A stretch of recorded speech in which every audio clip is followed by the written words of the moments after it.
Já, ekki klukkan að slá 2? Þetta eins og áramótin, gamlárskvöld. Sjá árið koma og fara. En, góði gestir, velkomin á rithöfundarlestina á Austurlandi, hér á Skriðuklaustri.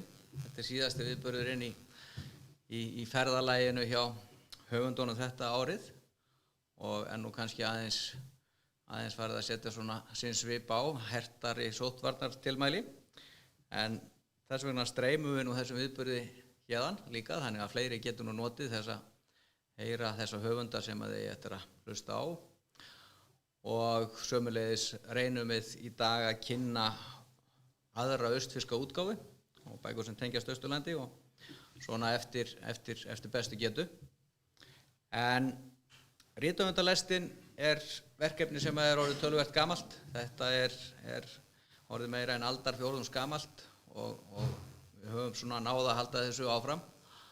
En þá með styrkjum góðra aðila, og það er vel við hæfi að þakka styrktaraðilunum. Uppbyggingarsjóður Austurlands hefur verið að styrkja þetta vel og myndarlega, þessa rithöfundarlest okkar, og sömuleiðis eru í ár góðir styrktaraðilar eins og Síldarvinnslan, Fiskeldi Austfjarða, Bílaleiga Akureyrar, Hrattlandsolía, Ungmennafélagið Egill Rauði, og síðan þarf auðvitað að hýsa höfundana og gistihúsið á Egilsstöðum og Hildebrand Hótel í Neskaupstað. Sáum það, og svo leggja nú forlögin sömuleiðis alltaf eitthvað til. En við sem stöndum að lestinni þetta árið, það eru sem sagt Gunnarsstofnun, Skaftfell menningarmiðstöð á Seyðisfirði, menningarmálanefnd Vopnafjarðar, en því miður að þá var það að fella niður viðburðinn þar einmitt á föstudagskvöldið, menningarstofan í Fjarðabyggð og síðan sömuleiðis menningarsviðið á Múlaþings. Þannig að það er búið að fara vítt og breytt fjórðunginn síðan á fimmtudag og byrjað á Norðfirði, og síðan var svona auka lestur í bókakaffi á Egilsstöðum vegna þess að Vopnafjörðurinn féll út, og svo var í gær, þá fóru höfundarnir á Djúpavog og Seyðisfjörð, og svo sem sagt ljúkum við þessu hér í dag með svona aðeins stærri viðburði. En það er svo sem ekki eftir neina bíða. Ég vil þó, það fyrsta er í rauninni að í fyrstu auglýsingum og auglýsingunum sem birtust, að þá var Hallgrímur Helgason kynntur til leiks, en COVID sá til þess að hann komst bara alls ekki til okkar, og þá stökk Kamilla Einarsdóttir í hans skarð, og þakka henni kærlega fyrir það. Það er ekki alltaf sjálfgefið að kalla inn svona varamenn á kantinum alveg bara 1, 2 og 3.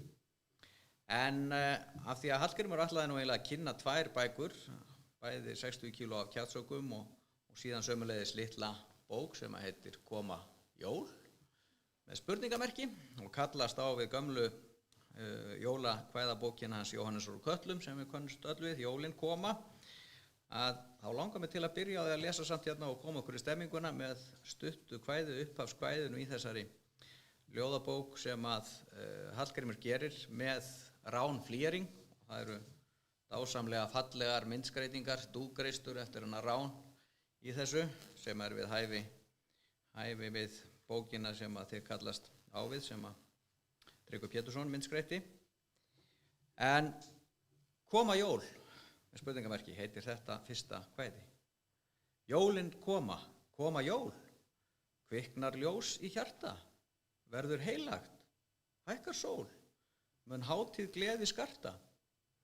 Færum heimi friðar óð, fögnum hvíld frá önnum, í brjósti finnum birtu sjóð og berum öllum mönnum. Allir muna ár og síð, æsku jólin heima, verum góð við börnin blíð, þau blessun aldrei gleyma. Þá verða eins og vera ber vetrar langar stundir, við barn í jötu, barn í þér, bestir endur fundir. Klukkur hljóma, koma jól, kviknar ljós í hjarta, einni munn þá innri sól, allur heimur skarta. Þannig að, svo við komum nú Hallgrími aðeins að, fyrir að hafa tekið vel í að koma hér austur. En þá komið að höfundunum, og Ég að hugsa að hafa þetta þannig að við byrjum nú á því að hleypa þeim sem að komu lengst að.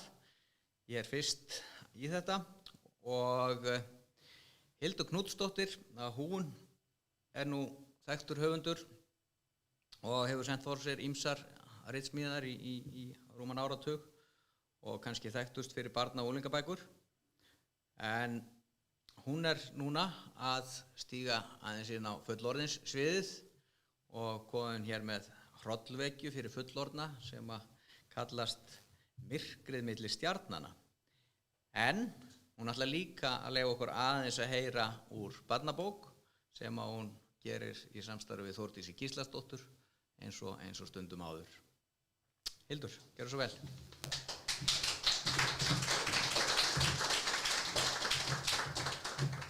Takk fyrir kærlega og bara takk fyrir okkur. Við erum búin að eiga bara frábæran túr hérna og við vorum að tala um okkur líður svona eins og rockstjörnum að vera með svona marga sponsora á hérna auglýsingu bara eins og við séum körfuboltaliðið eitthvað.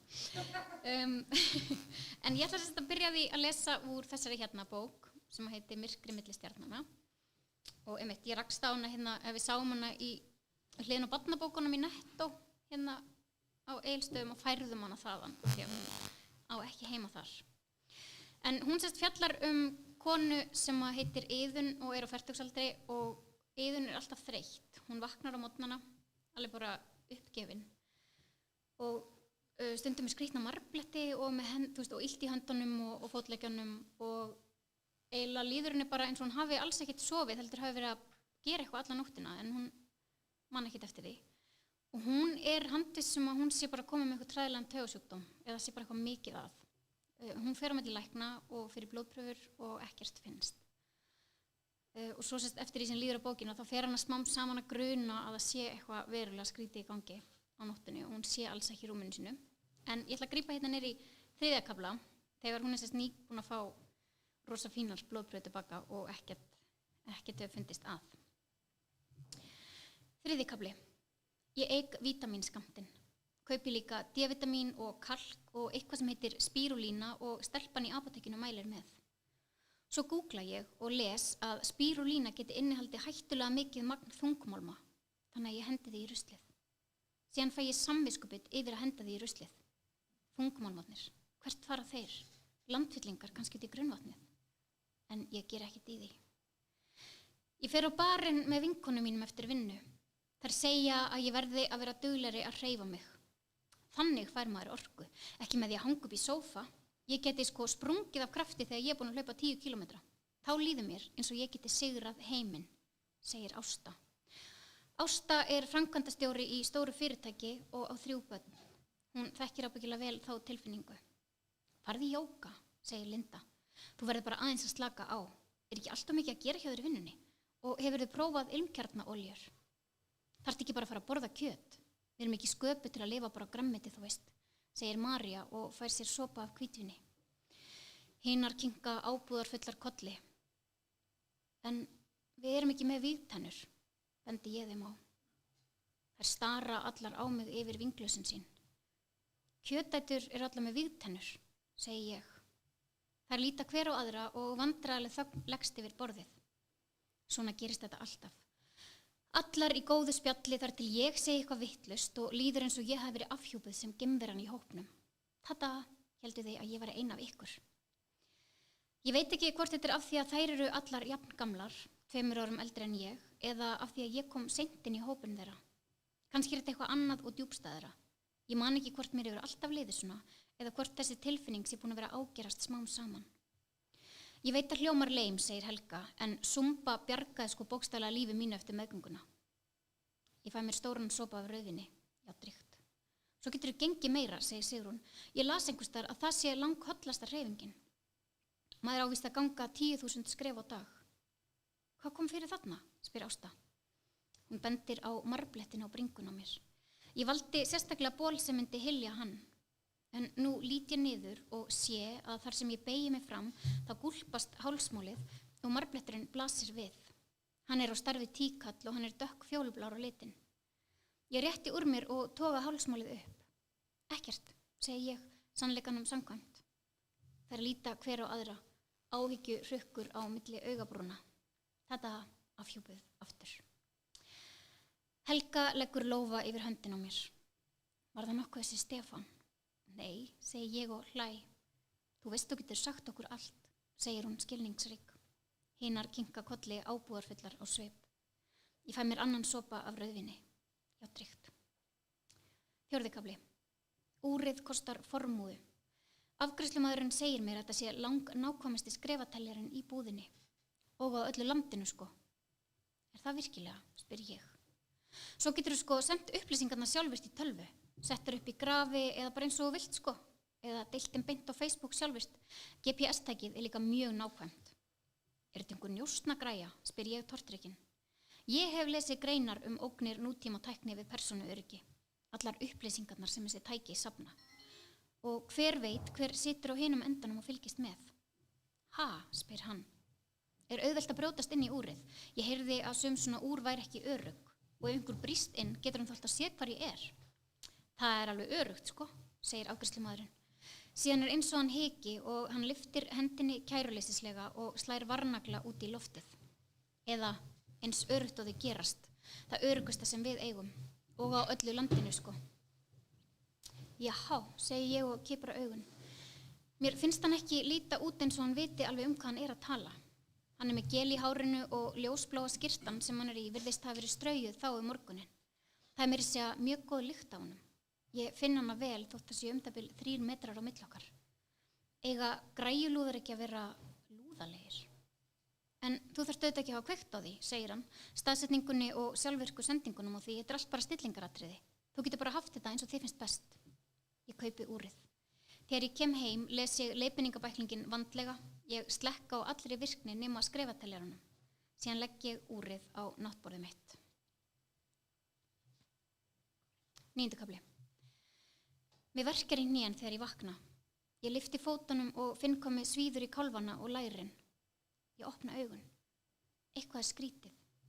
Fyrst held ég að þessi birtan, kannski er ég vöknuð alltaf snemma, en ég sé að sólin er farin að skína hinum yfir gluggatjöldin. Lítil birturönd fellur á hvítan vegginn fyrir ofan mig. Ég lít á klukkuna. Ég hef vaknað 8 mínútum áður en hún hringir. Það er eitthvað sem truflar mig, einhver lykt. Koddinn minn angar af kulda og seltu. Ég gríp lokk af hári. Hann er stamur undir fingurgómunum. Ég ber hann upp á nefinu og anda djúpt. Hárið á mig lyktar af sjó, eins og ég hafi staðið niður í fjöru þegar stríður vindur stendur af hafi. Ég lít af að svitna mikið í nótt. Fekk ég martröð. Ég man enga drauma lengur. Þegar ég stend á fætur finn ég hvað mér er illt í bakinu. Það er eins og að liggi glóandi strengur upp með hryggjarsúlunni. Ég fer úr bolnum og nærbuksunum, hendi þeim í ornatauð og geng fram á bað. Ég sest niður til að pissa og þegar ég rétti fram höndina til að teygja mig í klósettpappírinn, þá rek ég augun í úrið. Ég hef glemt að taka það af mér áður en ég fór að sofa. Ég frýs þegar ég sé töluna á skjánum. 47.325 skref. Ég stari á úrið. Ég tók strætó í vinnuna í gærmorgun og svo gekk ég heim. Það voru ekki nema það bil 6.000 skref og svo núllstillist úrið á miðnætti. Það getur ekki verið. 47.325 skref. Úrið hlýtur að vera bilað. Svo ætla ég að lesa hérna örstuttan kafla í viðbót, 11. kafli. Ég hef aldrei stært mig að því við neinn, en ég þekki alla kettina í hverfinu. Eða ekki alla, en flesta. Þessa sem hafa búið hérna lengur en 2 mánuði og þá sem ekki bara flækingi. Á hverfis síðunni okkar á Facebook er fólk ofta settin mynd og eitthvað svona, þekkir einhvern þennan ómerta kött, hann hefur verið að koma heim til okkar og bla bla bla bla. Yfirleitt þá gæti ég kommentað og sagt, já, þetta er hann Máfur, hann á heim í þar næsta húsi, eða þetta er hún Susi, hún er bara eitthvað ósátt af því að eigendur hennar voru að fá sér hund, en hún hlýtur nú að fara að venjast því. En ég geri það ekki. Því það er önnur kona í hverfisgrúppunni sem á sinn eigin örmerkja lesara. Af hverju? Og ég vil ekki hafa af henni ánægju af því að þeysast á milli húsana í hverfinu og lesa af flækingunum. Hún hlýtur að fá mikið út úr því. Hún er alltaf mætt strax í kommentakerfið bjóðandi fram aðstoð sína.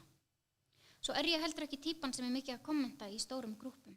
Ég set eiginlega aldrei neitt inn á Facebook, ég nota bara til að njósna. En ég þekki sem sagt kettina og þeir þekkja mig. Ef ég kem auga á einhvern þeirra þá nægir yfirleitt að smetla bara í góm og segja kss og þá kemur hann hlaupandi. en undanfarið hef ég tekið eftir því að þeir eru farnir að vantreysta mér. Fyrir nokkrum dögum tók Brundur, já, hann heitir það í alvöru, stóran sveig þegar hann kom auga á mig og nú stendur Sólveig Hrund, já, hún heitir það í alvöru, bara og starir tortryggin á mig þegar ég kalla. Og þegar ég nálgast hana, reisir hún kampana og hvæsir. Við Sólveig Hrund erum búin að þekkjast í 8 ár. Hún hefur aldrei látið svona áður. Ég velti fyrir mér hvort hún sé kannski hrætt við pokann sem ég held á. Þetta er bónuspoki, svona umhverfisvætt sem á að brotna niður í náttúrunni og slitnar leið og maður byrjar að nota hann. Eða getur þetta verið ylvatninu sem ég verið að nota undanfarið, pröfa frá mömmu að kenna. Kss, kalla ég og smelli í góm. Sólveig Hrund hvæsir aftur. Svo snýst hún á hæli, skýst undir grindverk og hverfur. Ég googla nafnið á ylvatninu, pluss ketti, þegar ég kem heim, en ég finn ekki neitt. Takk.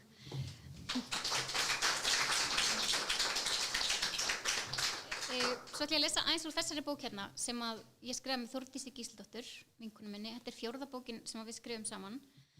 Við köllum þetta svona snemgelgju sögu. Þetta fjallast 13 ára stelpur en er kannski fyrir svona krakka 10 til 15 ára. Hún er með svolítið stóru letri og svo eru myndir og er kannski fyrir krakka sem nenni ekki að lesa mjög langar bækur. En hún fjallast Vigdísi Fríðu og vinkonur hennar sem að búa í Reykjavík og eru svona mjög róttækir unglingar. Þær vilja breyta heiminum og eru með plönum það þegar COVID skellur á. Og það er svolítið erfitt að ætla að reyna að breyta heiminum og vera lesturinn í herbergi í sóttkví. En þær taka samt til sinna ráða. Og ég ætla bara að grípa að lesa eitt stuttan kafla.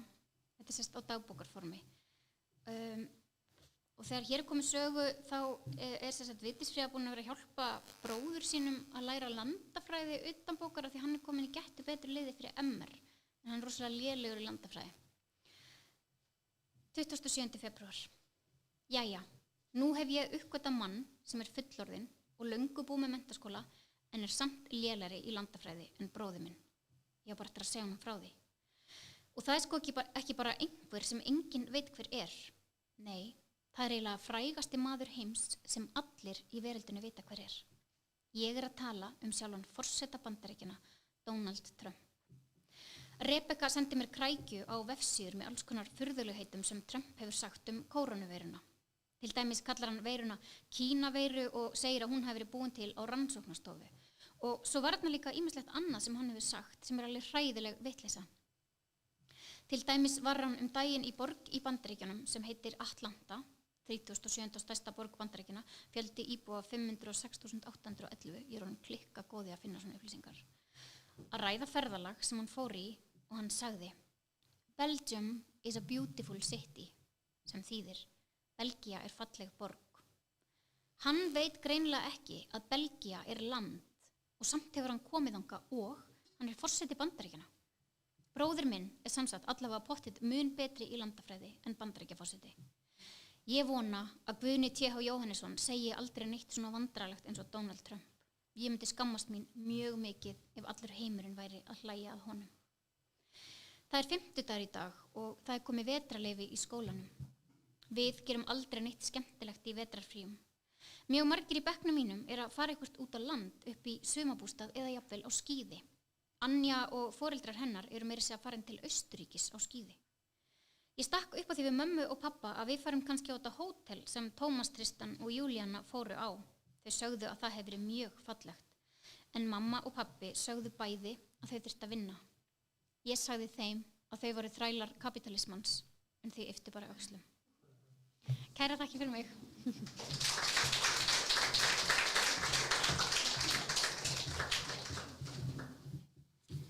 Kærar þakki fyrir þetta, Hildur.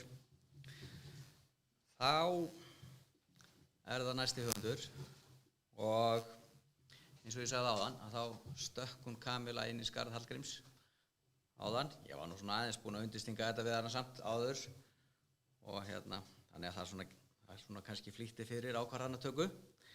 En það er ekkert sjálfgefið að menn komist svona með skömmum fyrirvara.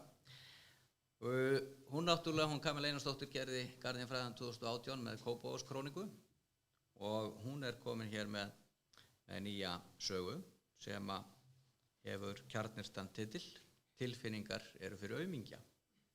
Gjörðu svo vel, Kamilla.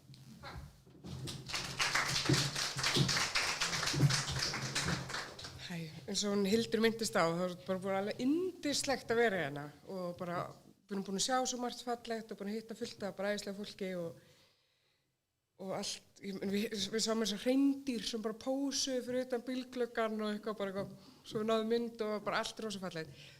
Það hefur samt eitt varpað smá skugga á þessa ferð og það er hvað við höfum fengið góðan mat. Við erum búin að vera að borða og alltaf svo mikið, þannig að við erum alltaf svo sött og það er svo erfitt út af að við vorum alveg búin að ákveða að við ætlum að skandalisera eitthvað hrikalega. En það er svo erfitt að fara að gera eitthvað rosalega hræðilegt þegar maður er svona sattur og bara hamingjusamur. Þannig að ég ætlaði að nýta tímann í morgun rústa hótelherbergin sem ég var á. Mér finnst það bara viðeigandi, skilja eitthvað eftir. En það er á nafni Hallgríms, þannig að það væri kannski pingu leiðilegt. Eða svona hann hefur þurft að þola nóg. Þannig að, en við fljúum nú ekki fyrir í kvöld, þannig að það er ennþá tími til stefnu. Og við erum opin ef þið eru með einhverja hugmyndir, ef það er eitthvað sem við vilja láta kveiki eða eitthvað. Bara tala við Hildi, hún sér það og Atla svoleiði kannski styrkir það líka. En já, ég var að gefa þessa bók og þetta er svona vinahóp í Hlíðunum, bara svona venjulegan vinahóp sem er svona komin fertugt og farin að leiðast hrikalega eins og gerist oft það leyti. Þannig að þau ákveða að stofna þungarokkljómsveit, en þau kunni ekkert á hljóðfæri eða neitt svona sem kannski smá vesen. En svona hefðbundi sem konur hafa lengi haft svona bad boy blæti, hann langar í eitthvað sem svona augrar, langar eitthvað þannig mann, en það er svo erfitt að maður býr í Hlíðunum. Þú veist, þú getur ekkert fundið eitthvað smákrima eða auðnuleysingi eða eitthvað, því að öllum finnst það bara fínt. Þá er allir bara að halda hann sér bóhem og svona. Þannig að ef þú vilt ganga fram á foreldriðinum og hinum viniðinum, þá þarftu að finna þér eitthvað, þú veist, sem á hlut í auglýsingastofu eða aðstöðum að ráðherra eitthvað sem fólki finnst svo virkilega ógeðslegt, eða löggur til dæmis. Og hún fellur fyrir einni slíkar sem hún hittir í partíi og er svo að finna svona leiðir til að hitta lögguna, sem er erfitt af því að það er alveg fyrir utan hennar félagslega svona mengi. Og já, þessi kafli heitir bara Meiri lögga og landráð. Fólk hefur gert miklu fárilegri hluti fyrir ástina en að þrífa með vatni utandyra og degi sem er sannarlega ekki frostlust. Það þýðir ekki að okkur hafi ekki runnið smá kalt vatn milli skinns og hörund þegar við horfðum upp á Jóhannu keppast við að brjóta allar lögreglusamþykktir í þeirri von að hitta lögguna sem hún var ástfangin af. Fyrst skildum við ekkert í þessu. Hún var alltaf að leita blómaböðum til að traðka niður og það þýddi ekkert að fara með nálægt tjörnin í Reykjavík án þess að hún fari að leita okkur til að sigla þar á. Og ekki minnum á hvernig hún steinhætt að fara í röð eftir afgreiðslu. Allar lögreglusamþykktir eru alveg harðar á því að það er alltaf að afgreiða fólki þeirri röð sem það birtist. Þegar maður svo búin að útskýra fyrir okkur plani, reyndum við alveg að styðja hana. Okkur fannst samt líklegt að hún yrði fremja eitthvað tilþrifameiri glæp fyrir hann, morð eða mannrán eða eitthvað. En hún benti okkur á það er svolítið erfitt fyrir byrjanda í glæpum að standa bara upp úr sófanum og fara beint út í að fremja þannig glæp. Svo var hún líka ofur lágvaxin og aum til að púlla eitthvað slíkt. Og við skildum það. Ástin er blind að það er takmörk fyrir öllu. Eftir nokkrar vikur varð hún samt smá leið á þessu. Mista hans trúna á að þetta plan myndi virka. Þessu lögreglusamþykktir eru líka smá flóknar. Þó þessi búið saman á öll lögregluembætti á höfuðborgarsvæðinu, þá hvert sveitafélag með sérreglu fyrir sitt svæði og hver sem hefur ekki búið getur ekkert munað hvort Seltjarnarnes byrji við Seilugranda eða hvað nú er. Sem gerir þetta allt saman mjög flókið fyrir leikmenn. Það komu allavega aldrei neitt með bláu ljósin blikkandi þegar hún var að sparka upp þessi blóm úr beðunum svo hún hafði ekkert upp úr þessu nema grútskítu og skó. Þannig gerist það að hún einsetti sér að fremja landráð. Það er sko svakalega mikill glæpur gagnvart lögum. Það getur leyfið í 16 ára dómur. Hvaða lögga myndi ekki vilja góma þannig glæpakvendi? Það er illu heilli reyndar dálítið flókið að fremja landráð. Það að fáir fengið dóm fyrir það Íslandi nema eitthvað lið sem var að njósna fyrir Þjóðverju miðja síðustu öld. Pingu flókið að fara að standa í því núna. Það var þessum tíma sem við fórum að hanga svaklega mikið vinnustofunum minni niður í bæ. Á kvöldin var þetta aðalbarinn fyrir ríkt fólk á Íslandi, svo Ingunni leið alltaf vel þar því þá þurfti hún ekki að þykjast hata hvað hún átti mikið af peningum og Jóhanna var alveg súki hangaðna því hún var alltaf að reyna að kynnast lögmönnum sem gætu gefið henni ráð hvernig best væri að fremja landráð. Þetta bar samt voðalega takmarkaðan árangur. Ég veit ekki hvort það eru einhverjar siðareglur sem komu í veg fyrir að lögmenn hjálpi fólki að fremja svakalega glæpi. Kannski voru þau líka bara búin að hjálpa of mörgum gegn grimmaskilnaði og eignaskipti til að hafa ennþá trúa því að það væri fallegt og gott að hjálpa ykkur að móðga starfsmann erlends ríki hér á landi eða stýra smá uppreist til að komast í ástarsamband við löggu. Rómantíkin gerur okkur frekar vitlaus og allt eitthvað ruglið og meðan Jóhanna var að spá í að koma Íslandi undir erlend yfirráð eða stela viðkvæmum ríkisleyndarmálum hafði hann engan tíma til að pæla í öllu því sem gerði hann ekki nóg aðlaðandi í hans augum, sem var svo sannarlega mjög margt. Hann vildi eingöngu crossfit-stelpur sem drukku orkudrykki. Hún var bara stelpa sem elskaði Simpsons, en það var ennþá 1997. En hún hefði engan tíma til að hugsa það. Hún var að spá í það hvernig hún geti smána erlend ríki, sem svona eftir á hyggja bara góð leið til að vernda hjarta sitt frá því að möl brotna. Þegar hún loksins frétti gegnum aðra vinkonu, hann var byrjaður með lágvöxnum þjálfari í Mjölni, var hún byrjað að djama allar helgar með eldhressum lögmönnum sem drukku svakalega mikið Aperol Spritz og var alltaf til að kjafta við hana fínni blagbyrði hegningalega. Takk fyrir mig.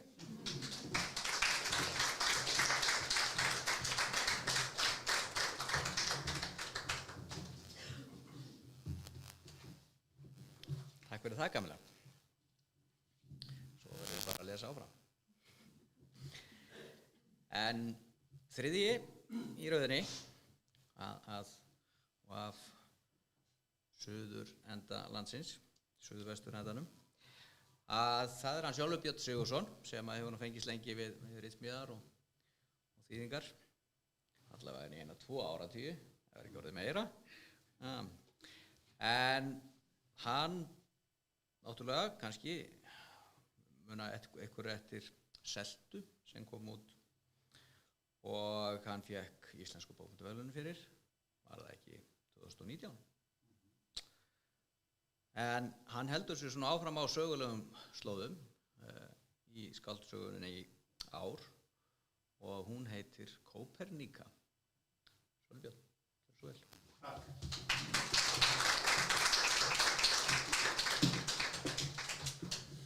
Takk, ég tek viðtalega undir orð minna góðu kollega hversu eindælt hefur verið að vera hér á ferðalagi síðustu daga og ótrúlega fallegt og við hefum náttúrulega fengið frábært veður og hitt yndislegt fólk í einu húsinu af öðru sem er svona fallegt.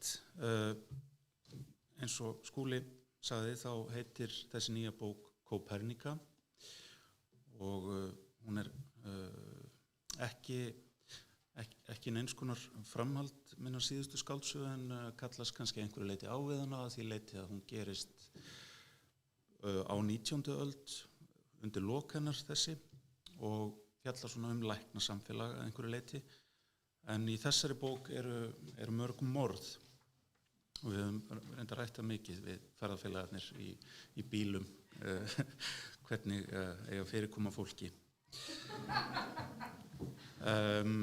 Finnur Kopernikus, aðal söguhetja bókarinnar, stendur frammi fyrir því í upphafi bókar að þurfa að komast að því hvernig vinur hans lést og ég held að sé kannski svona gefi einhvers konar mynd af sögun að lesa innganginn sem heitir Prologus. Þetta er svona, já, mikil tilfinningasemi í því að nota það orð.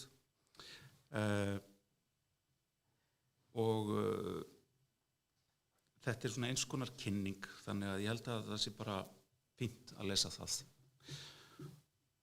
Fyrir þá sem ekki hafa lesið annað í bókinni, þá er þetta örugglega ágætisbyrjun. Á ofanverðri 19. öld voru margar leiðir til að ganga frá Assistens kirkjugarðinum í Kaupmannahöfn niður í borgina þar sem mannlíf setti svip sinn á götur, en flestar voru þessar leiðir nöturlegar yfirferðar, girtar vígstrengjum eða lágu gegnum lokuð sund og bakarða fólk sem sveifst einskis til að hrekja burtu óvelkomna. Til að stytta sér leið lá förin yfir óárennileg tún og skurði þar sem vænta mátti funda við rottur og illa innrætta hunda sem ekki höfðu allir fínt í kjöftum. Tennur þeirra voru svartar af því að naga kol, enda mannesku verð fyrir komið með koleitrun en einu saman hundsbiti. Rottum var gefið dýrablóð til að viðhalda sér í skurðum og leggja til atlugu við óvelkomna. Þá var ekki ókeypis að hafa vinnu af því að flytja lík í assistens kirkjugarð. Afburðasnjallt fólk hafði komið því svo fyrir að rukka flækinga aleigu sína til að rata út úr botlanga.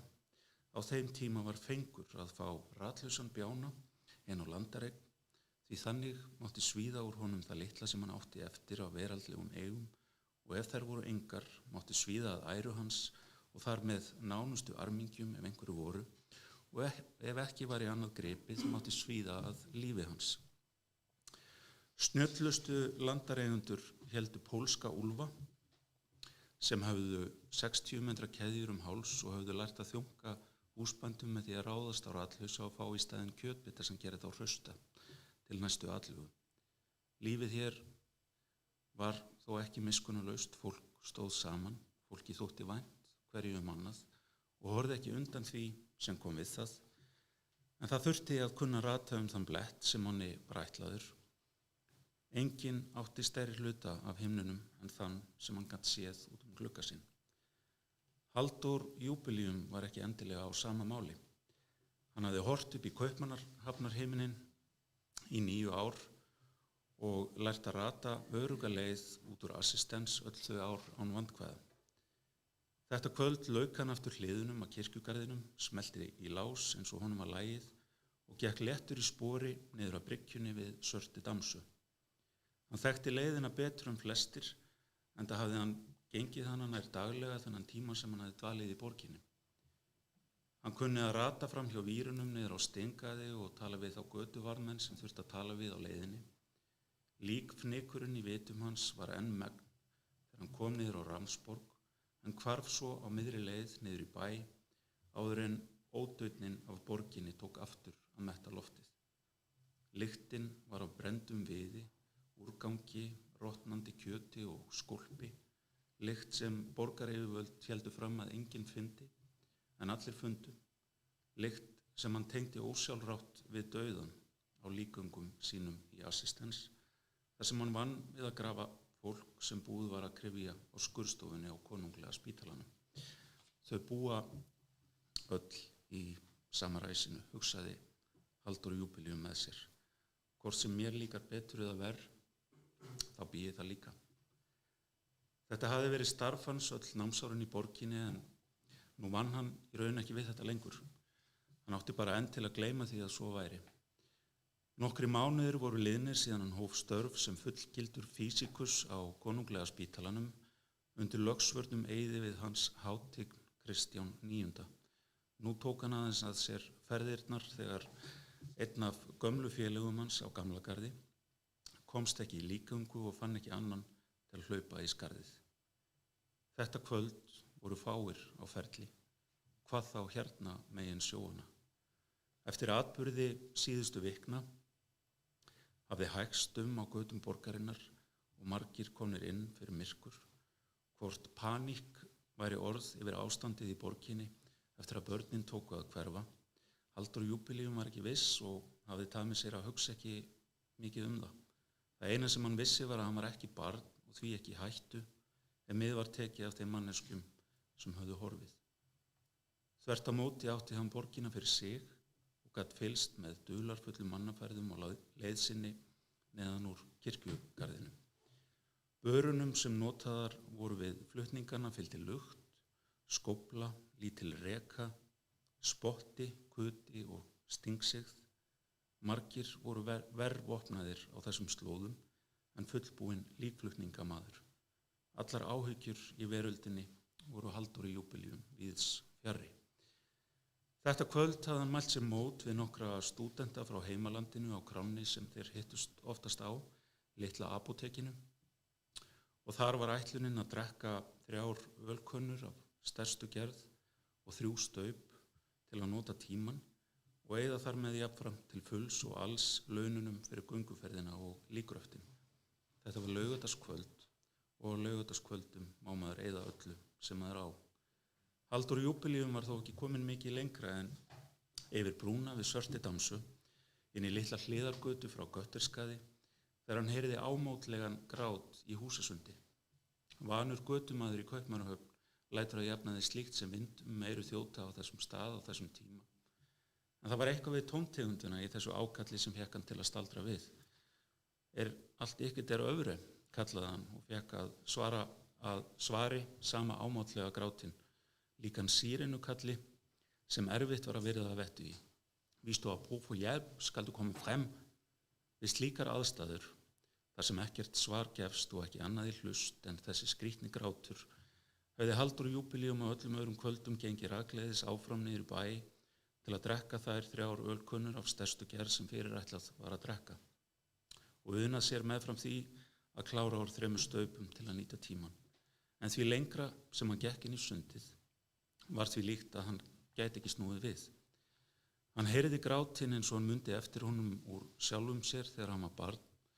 Halldór Júbíleum hafiði alist upp í Innstabæ í Vatnsdal, útjara bíli á Íslandi og lært að gráta þar til hann hætti því. Hann hafði aldrei grátið síðan, en nú heyrði hann þennan sama grát eins og myrt ákall innan úr sjálfum sér og hann gat ekki snúið við.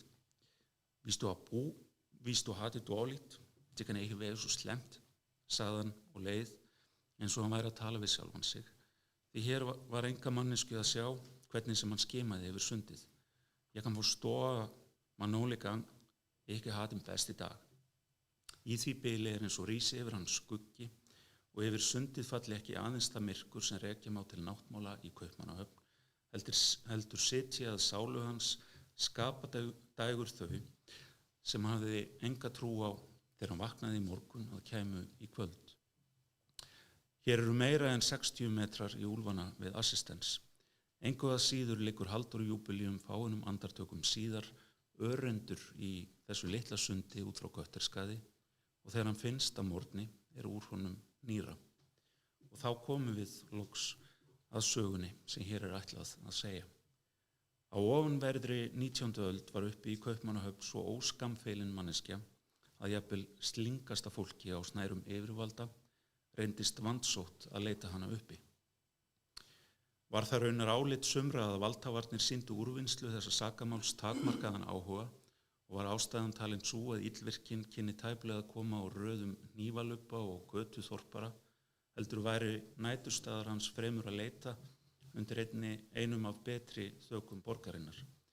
Ekki skal fullyrt það hér hvort þessar vangaveltur hafi reynst skynsamlegar þá mánuði sem morðaldan gekk yfir, en heitir hafið yfir vafa að handbragð ódæðismannsins líktist í engu fálmkenndu poti ræsisbófana, heldur beitti hann lærðustu aðferðum við að svipta samborgara sína lífi. Var það einkum svo anstíkilega fýstnans að nema líffæri fórnarlamba sinna á brott sem vakti borgarbúum hvað mestan óhug. Hvort sagnir að þetta hafi tekið á sig því ægilegri mynd eftir því sem þar gengu oftar á milli fólks skal ósagt látið. Í raunum var almennum borgurum Kaupmannahafnar að mestu hlíft við opinberum lýsingum af þessum manndrápum á meðan þau voru framin. Sögurnar sköpuðu sig sjálfar og urðu að munnmælum ekki síður en staðreyndum sem bara taka trúanlegar. Illræði áttu sér stað en í hverju þau fólust gátu frásagnirnar greint frá með ólíkum hætti. Hitt þó víst að ekki var af hendi misindismannsins tilviljun að fyrsti göngumaður neðan úr Assistens þetta kvöld, Halldór Júbíleum, yrði fórnarlamb hans á leiðinni niður á apótek. Við drögumst nær konunglega spítalanum þar sem ég, einn af lítilmótlegustu starfsmönnum konungs, sitt enn eitt kvöldið að þessum atburðum gengnum og reyna að raða þeim saman með tilstóð handgengra skjala og frásagna. Halldór Júbíleum eins og skynja má af örlögum hans í upphafi sögunar, hvorki aðalpersóna hennar, né markverður fylgifiskur lesenda í atburðunum sem hér verða raktir. Hann skildi eftir nýra sitt í formála eitt fjölmargra líffæra sem aðrar persónur munu láta á leið okkar til söguloka, en þó Halldór Júbíleum aðeins fórnarlamb kvöldgöngu frá Assistens og þeirra röngu ákvörðunar að láta væl blekkja sig. Þegar betur væri haldið beint á krá til að drekka 3 ölkrúsir og 3 staup. Vinur hans sem býður eftir honum á kránni og helsti fylgdamaður hans dagana langa upp í kirkjugarð aftur á móti ein helsta aðalpersóna þessara sögu. Hann heitir Finnur Kopernikus. Hann veit ekki enn, þar sem hann býður á kránni ásamt vinum þeirra félaga, að Halldóri mun til hinstu stundar seinka á fund þeirra á Lilli apótek. En skömmu eftir að borgin vaknar á morgni og reykurinn og skólpið og blóðið af dýrunum færist aftur að vitum þeirra sem eru vaknaðir, þá fær hann fréttina að vinur hans látin. Það hér sem sagan hefst haustið 1888. Dagurinn byrjar í amfiteatrinu á konunglega spítalanum, þar sem Finnur Kopernikus horfir á vin sinn örendan á krufningarborðinu og þarf að komast að því hvað hefur gerst. Abdómen bólginn af 14 tíma dauða, bringa tekin að blána yfir lungum, andlitið hvítt og litlaust. Hann fær ekki strax að vita að í iðrum vinar hans liggur þessi skrýtna fréttaskýring sem nú, öllum þessum mánuðum síðar, má eflaust segja að það hefur verið fyrirboði þeirra atburða sem veturinn átti eftir að bera í skauti sér. Miðinn liggur við iður Halldórs þegar Finnur gengur inn á spítalan, en orðið stendur þar enn atað nýslöknuðu blóði, kaldera. Og þá þakka ég kærlega fyrir góða áheyrn. Ég verð að gera eitt vegna þess að mér hefur fyrirfram verið lofað að fá mjög ríkulega greitt fyrir það. Og gera þetta nú fyrst og fremst til að hafa fé af henni Kamilu vinkonu minni. Þannig að nú því lokið, en ég ríkur maður eftir á. Takk fyrir mig.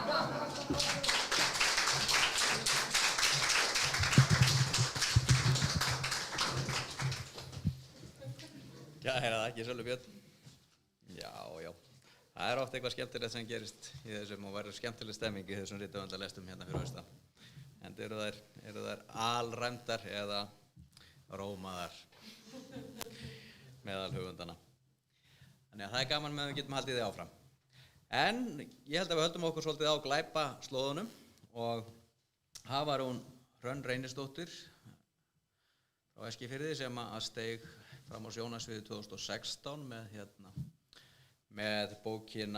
unglingabókina Ertu ekki að djóka, Kolfinna, og fylgdi henni síðan eftir með annarri Kolfinnubók, en hún hins vegar, Kolfinnu ekki að finna í þessari nýju bók hennar, held ég búin að heyra nokkra kafla, en ég hef allavega ekki heyrt Kolfinnu koma nokkur stað til staðar en þetta svona glæpa saga fyrir ungmenni og fullorðna og heitir Ég á þig.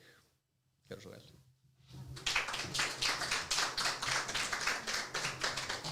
Komið sæl. Já, þetta sem sagt ungmennabókin mín. Hún algjörlega kolfinnulaus. Og þegar að talað ungmennabók þá erum við að tala svona 14, eða fyrir 14 upp í 114 ára. Þannig að ég ætla að byrja bara á fyrsta kafla. September 1901. Dagur dró sig áfram á olnbogunum. Peysan hans og buxurnar voru rennandi blaut af mosanum og kaldur haustvindurinn næddi. Honum var orðið ískalt. Smá saman hurfu umhverfishljóðin og það eina sem heyrðist var andardráttur hans sjálfs þegar hann sogaði að sér loftið. Heitt klístrað blóðið lak ofan í hægra augað og byrði honum sýn. Hann heyrði hægan andardrátt sinn, hægan hjartslátt sinn eins og þungan trumbuslátt inn í höfðinu. Hann fann hvernig þrekið var og sífellt var erfiðara að dragast áfram. Fyrir aftan hann heyrðist nú þungt sullandi fótatak. Hann vissi að það var árásarmaður hans sem nálgaðist, því hina 3 leitamennina hafði hann ekki séð frá því rétt eftir birtingu í morgun hann rauk út úr gangnamannakofanum. Hann gerði sér líka fulla grein fyrir því að maðurinn hefði getað fyrir löngu verið búinn að ná honum. Hann var bara að leika sér að því að kvelja hann. Ekki það að það væri fyrsta skipti, það hafði oft gerst áður, en þetta var samt í fyrsta skipti sem á ofbeldi var líkamlegt. Hann hafði svo lengi sem Dagur mundi verið kvikindislegur við hann, en frá því að pabbi dó hafði háttalag hans versnað svo munaði. Dagur hafði þagað yfir þessu, mamma hans hafði nóg á sinni könnu þó að hann færi ekki að væla í henni vegna þess að ykkur var leiðilegu við hann. Hann hafði gert allt sem hann gat til að forðast umgengni við mannin. Hann gerði sér núna grein fyrir því að með því að ætla að vera fullorðin og axla sín vandræði sjálfur, hann var gert manninum auðveldara fyrir. Það var því miður og seint að gera eitthvað í því núna. Dagur fann að kraftarnir voru á þrotum, hann bara gat ekki meir og lagði ennið ofan í svalan rennblautan mosann. Andadráttur hans var hún sogandi og í höfðinu var mikill þrýstingur. Hann var líka farin að finna skelfilega til í hvirflinum þar sem fyrsta höggið hafði lent. Dauð uppgefin og sárkvalinn hlustaði hann á mannin rölta í rólegheitunum til hans. Það slettist kalt vatn á vinstrað eyrað og kinnin á honum þegar maðurinn stoppaði með fæturnar sitt hvoru megin við höfuð og degi. Ég að grípa hérna aðeins aftar og þetta eitthvað sem bara skildulestur hérna sko.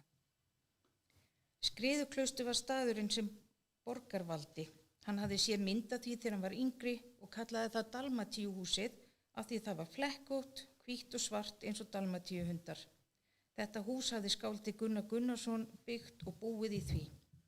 Það var dásamlegt að ganga herbyggin og stofurnar sem var að stórum hluta haldi við eins og það hafði verið á tímum skáldsins. Við höfðum sem sagt fengið okkur að borða þar og fengið þá albestu lerkisveppasúpu sem ég hafði á ævinni smakkað. Ekki það að ég borðaði oft lerkisveppasúpu en þið vitið, sveppasúpu. Pappa fannst allt bragðast svo vel sem þarna var á boðstólnum að hann spurði hvort ekki væri hægt að ráða Elísabetu sem rekstraraðal á staðnum í vinnu við að elda í Leifsstöð. Mamma hafði móðgast pingupóns og fundist pappi gefa í skyn að matseldin hennar væri ekki upp á marga fiska en pappi náði að sleikja hana upp með því að kaupa handinni fallega útskurinn hreindýr. Aðeins hérna aftar. Já, ég gleymdi náttúrulega að segja ykkur frá því að þessi bók fjallar 14 ára stelpu sem heitir Íris Ada og hennar fjölskyldu sem á ferðalagi landið og bókin skiptist sem sagt í 2 tímabil, annars vegar upp úr 1900 og síðan á okkar tímum, þar að segja fyrir COVID samt. Allt í einu fékk ég hugmynd. Ég sneri við og hjólaði að bílnum þeirra. Ég leiti kringum mig til að vera viss að enginn væri að fylgjast með mér og hleypti síðan loftinu á báðum afturdekkjunum á bílnum. Venni bekkjabróðir minn hafði gert þetta við bílinn hjá Ragnheiði umsjónarkennar okkar síðasta skóladaginn í vor. Hann þoldi Ragnheiði ekki og satt best að segja, skildi ég það mæta vel. Við bekkjasystkini hans höfðum orðið vitni að mörgu sem kennarar áttu ekki að gera þó að nemendi færi taugarnar á þeim. Eitt skipti skipaði hún venna að sækja skólabækurnar sínar ofan í skúffu en allir sáu að hún hélt á þeim. Venni Marg sagði henni að hún héldi sjálf á þeim en alltaf svaraði hún bara, náði bækurnar hennar? Á endanum misti Venni þolinmæðina og gargaði á hana að snarhalda kjafti. Þá glotti Ragnheiður og sendi hann til skólastjóra. Svo pínuliti hérna í restina. Það beinagrind af manni við ána, sagði ég, leið og ég stökk á fætur. Inni hafði verið svolítið kliður en allir þögnuðu. Varði horfði á mig og rak síðan upp hrossahlátur. Þig hefur aldeilis verið að dreyma, vinkona, sagði hann. Pappi horfði á mig og mömmu til skiptis og hló síðan líka. En mamma horfði á mig og var greinilega ekki hlátur í huga. Íris Ada MacGregor. Þetta var svo langtið frá að vera fyndið, sagði hún og setti brýtnar. Ég vissi ekki alveg hvernig ég átti að bregðast við. Hafði mig bara verið að dreyma þetta? Nei, ég var alveg viss. Mér hafði svo sannarlega ekki verið að dreyma og að mér setti hrollur þegar ég rifjaði upp hversu mjög mér hafði brugðið. Ég horfði á mömmu og hún á mig. Þú ert ekki að grínast, sagði hún og varð grafalvarleg. Hún leit á pappa sem var hættur að hlæja. Greg, hún er ekki að grínast. Valborg var staðin upp og horfði bara á mig. Varði var, eins og pappi, hættur að hlæja og hann og Valborg litu nú hvort á annað. Eitthvað þýðingamikið fór á milli þeirra í ósögðum orðum. Ég þakka kærlega fyrir.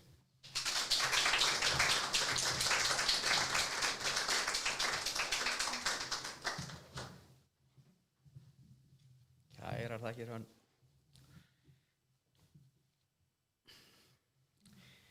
Það já, sá 50 sem hefur farið hér vítt og breytt sveitir síðustu daga er Árni Friðriksson, sem nú menntaskólakennari hér á Egilsstöðum en nú líka leikskáld, eins og við kannski kannumst nokkuð við eftir og kannski munum við best eftir Sunnefu, leikriti sem fór á Fjalirnar í fyrra og tengist nú Skriðuklaustri á vissan hátt.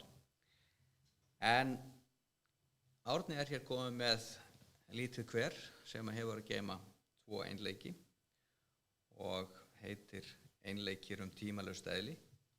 Það kemur út í ritröðinni Pastel sem ég hugsa hann geri aðeins grein fyrir líka. Árni, gjörðu svo vel.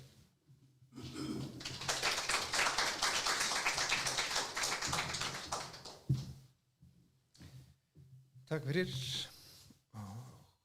og kærar þakkir fyrir að hafa boðið mér að taka þátt í rithöfundalestinni. Það er mér mikill heiður og eins og aðrir hafa sagt og þetta búið að vera gjörsamlega frábært og ég neyði sennilega bara til að halda áfram að skrifa. En sum sé mér var sem sagt boðið að vera með í þessari ritröð, Pastel ritröð sem gefin út af Flóra menningarhús á Akureyri og þetta svona lítil smá rit.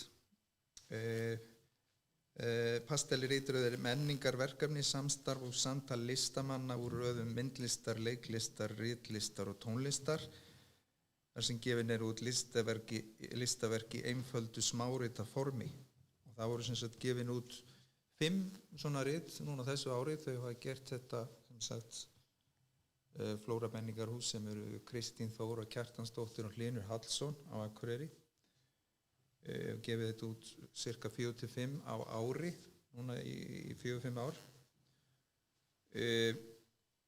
Og þau sem að koma út núna eru sem sagt Sesselja Ólafs með ljóðabók sem heitir Leiðsla,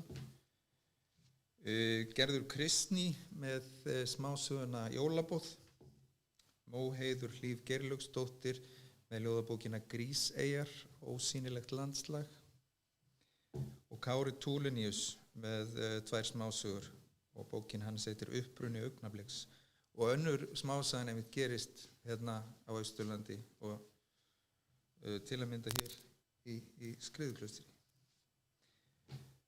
Síðan það mín bók sem heitir Einleikir tímalaust eðli. Af því að ég vanastur að skrifa fyrir leikhús þá ákvað ég að halda mig við það í þessari bók. Þetta sem 2 einleikir, 1 töl. Það fyrra heitir Kalt bros og fjallar unga stúlku, svona kannski rétt rúmlega 20 sem lent í óheilbrigðu ástarsambandi og erum að byrja að lesa örstuttan kafla úr því. Þannig byrjaði þetta. Það var svo ég sem hringdi í hann, alveg viku síðar. Ég ekki frá því að hann hafi þurft að hugsa sig aðeins þegar ég kynnti mig. En ég ímyndunarveik, svo það líklegra. Allavega, ég hringdi og bauð honum út að borða. Jafnrétti sinnin ég. Hann varð hálf hvumsa. Hva? Ég nú vanur að borga fyrir dömuna. En ég sló á létta strengi og hann sagði, ókei. Ég bauð honum á hotnið og hann mætti í rifnum gallabuxum og hvítri skyrtu sem fór vel við sólbrúnt en nauður akað andlitið. Næs, fancy, bæði staðurinn og þú. Svo býður þú mér út að borða. Þú ert ótrúleg. Ókei, ég einföld. Ég þurfti ekki meira. Ég var skotin. Við fórum okkur hægt. Fyrsta mánuðin hittumst við bara einu sinni í viku og sunnudagskvöldum. Ef ég bað hann að koma á djammið með mér, var hann búinn að skipuleggja djamm með félagunum. Ég fór samt á djammið og sá hann aldrei. Þegar ég var komin í glas, hringdi ég Wow, þú ert komin í samband við talhólf hjá ansi hressum gaur. Skildi eftir skilaboð og ég hef samband ef mér líst á þig. Eins og Auðli skildi ég hlæjandi eftir skilaboð. Hann svaraði líka alltaf, á sunnudegi. Á sunnudugum hringdi hann. Hæ, ég er að þrífa, skiptum rúmföt og svona, kemur í kvöld. Komdu bara 10 þá var ég tilbúin fyrir þig. Hann leigði litla íbúð með vini sínum. Meðleiðandinn var alltaf jafn undrandi þegar hann sá mig. Og vonsvikinn, ég átta mig á því núna. Ég elska þig. Ég sagði það áður en ég gat stoppað mig og beit síðan harkalegi vörun á mér af því að ég vissi að hann væri ekki tilbúin. Hjartað hamaðist og mér fannst eins og væri að líða yfir mig. Hann horfði á mig en ég skynjaði enga breytingu. Honum virtist ekki bregða. Það var næstum eins og hann hefði ekki heyrt hvað ég sagði. Mér tókst að róa mig og ná áttum. Þú þarft ekki að svara þessu. Ég veit þetta er svolítið snemmt, ég ræð bara ekki hvernig mér líður. Bros, en kalt, eða glott. Fyrirgefðu ég sagði þetta óvart, þetta datt bara upp úr mér. Og hann tekur til máls. Hann útskýrir fyrir mér að karlar þurfi alltaf lengri tíma en konur til að komast í snertingu við tilfinningar sínar. Hann gæti í sjálfu sér svarað með þessum 3 sömu orðum, en það væri ekki sanngjarnt gagnvart mér, þar sem það kæmi því ekki 100% frá hjartanu. Hann væri bara þannig gerður og ekkert þoldi hann verri en sýndar og yfirborðsmennsku. Þetta væri sannfæring hans og honum þætti það leitt, en ef hann sviki eigin sannfæringu, væri hann leið að svíkja mig. Hann væri viss að ég skildi hann. Og ætla ég aðeins að fara yfir í hinn einleikinn. Robert Schumann sem sagt samti ljóðaflokk sem heiti Dichterliebe eftir ljóðum Heinrich Heine snemma á 19. öld og og ég hef sem sagt verið að dunda mig við að syngja hennar ljóðaflokk og ákvað að sem sagt skrifa upp úr þessum ljóðaflokk og hann er sem sagt unnin upp úr þessum ljóðaflokk, þessi einleikur. Þetta eru sem sagt 16 ljóð sem að ég er búin að búa til eintal upp úr. Fyrstu 6 ljóðin eru mjög svona hamingjurík, það er mann sem er mjög ástfanginn og síðustu 10 síðan þá eru þau hætt saman og hann er mjög bitur og hamingjusamur. Þannig ég ætla að taka einn hamingjusaman texta og 2 hamingjusama. Die Rose, die Lilie, die Taube, die Sonne eða rósin, liljan, dúfan, sólin. Ég er vitstóla, ástsjúkur. Ég veit ekkert annað en þig. Þú. Mér finnst ég þurfa að gera allt fyrir þig. Vera rómantískur, sem ég kann ekki almennilega. Ég er ekki rómantískur. Ég er ekki þessi væmni gaur. En ég elska samt blóm. Hver elskar ekki blóm? Svo ég snara mér í blómabúð, leita og leita, en finn engin blóm sem passa. Engin sem passa við þig. Ég sný tómhendur heim. En auðvitað þarf ég ekki að kaupa neitt til að vera rómantískur. Svo ég reyna að skrifa ástarbréf til þín. En eins og blómin, þá passa orðin ekki heldur. Orðin ná ekki utanum þig. Ekki miskilja mig, þú ert ekki feit, bara alls ekki. Kannski get ég tala við bréfdúfnafélag Ísland og sendir bréf með dúfu. Nei, meiri segja að það er hallærislegt. Allt er ómerkilegt. Ekkert hefur tilgang nema þú.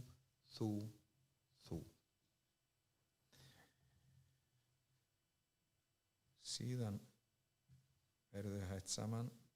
Það eru svona örlítið byrjar að jafna sig hérna. Ich hab im Traum geweinet, eða ég grét í draumi. 3 nætur í röð hefur mig dreymt þig. 3 nætur og í öll skiptin hef ég vaknað grátandi. Sem þýðir að ég hef líka sofið grátandi. Draumur 1. Ég sit við gröf þína og græt, tár mín full af sorg. Draumur 2. Þú segist ætla að fara frá mér. Ég græt enn sárar. Draumur 3. Þú segist elska mig enn. Þögul tárin renna hratt niður vanga minn. 3. draumurinn sárastur, en hann vekur mig líka betur en hinni fyrri. Allnächtlich im Traume, eða á hverri nóttu í draumum mínum. Og lengi á eftir losna ég ekki við þig úr draumum mínum, sem getur varla verið sanngjarnt. Þú hefur svo gott sem gleymt mér, en ásæki mig jafnt í vöku sem svefni. En þeir verða samt saklausari draumarnir, ekki alveg jafn dramatískir. Þú kemur til mín brosandi, þú kastar á mig kveðju og ég kasta mér grátandi á fótum þínum.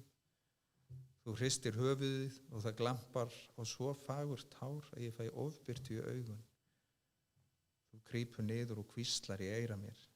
Ljúfur andardráttur þinn við hlust mín að veku mig, en þótt ég hafi sofnað tilbúin með litla vasabók og penna í höndinni, finn ég ekki pennan þegar ég vakna. Ég fálma bölvandi eftir honum og þegar ég finn hann ég búin að gleyma orðum þínum. Þú ert að reyna að segja mér eitthvað. Ekki þú, ég veit, drauma þú. Ég kann orðið vel við drauma þig. Takk fyrir.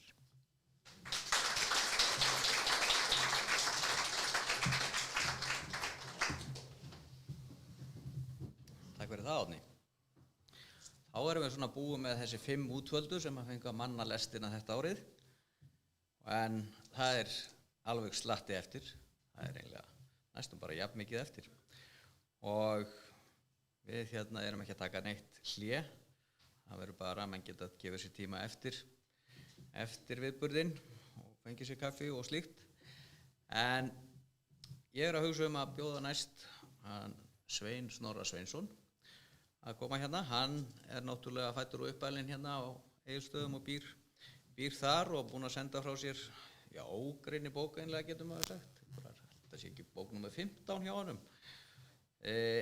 En í fyrra þá kom einmitt út skemmtileg sannsöguleg skáldsaga eftir hann, Sumar í september, og hann núna kominn með svona eins konar, eða bara framhald af þeirri bók sem heitir Ferðalag til Filippseyja. Sveinn Snorri, gjörðu svo vel.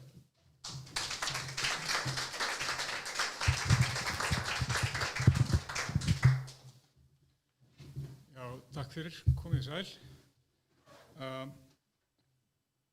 Þessi bók skiptist í 2 kafla og segir fyrri hluti bókarinn af ferðalagi mínu og konuna sem ég kynntist í fyrri bókinni til Filippseyja, þar sem hún frá. Og við erum í svona frekar göfugum erindagjörðum af því að ég að reyna að fá að giftast henni. En það vandamál sem kom sem betur fyrir ljós eftir að ég bað hennar, ekki áður. Og hún sem sagt í kirkju sem hún fæðist inn í á Filippseyjum og má ekki giftast út fyrir kirkjuna. Og samkvæmt reglum kirkjunar þá megum við ekki búa saman án þess að vera gift. Og íslensk stjórnvöld eru ekki reiðubúin að veita henni dvalarleyfi nema við sem gift samkvæmt Útlendingastofnun.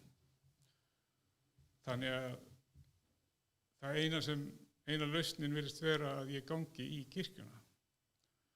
Og í þessari bók ég sem sagt á leiðinni til Filippseyja með henni fyrir hluta og þetta nú bara svona ferðalag. Við ætlum að búa í Dubai í dálítinn tíma eftir að við komum frá Filippseyjum, þar sem hún hefur unnið síðastliðin 6 ár. Og þetta svona rauð þráður í gegnum bókina. Að ég reyna að fá að giftast konu sem ég ástfangin af og þarna faratálmar og hindranir sem við erum að reyna að yfirvinna. Seinni kafli bókarinnar fjallar 7 manna búsetu okkar í Manila og þar sem ég er ennþá að reyna að fá að ganga í söfnuðinn og sagan er bara rakin svona þokkalega frá atburði til atburðar og endalokin eru, já, það kemur ljós hvernig bókin endar. En ég segi kannski aðeins svo mikið í kaflanum sem ég ætla að lesa upp út því að reyndar kemur ljós í þessari lesningu núna að þetta tókst. En ég ætla bara að hefja lesturinn. Næsta morgun, fyrirgefi, nú er ég alveg frá taugum, sko.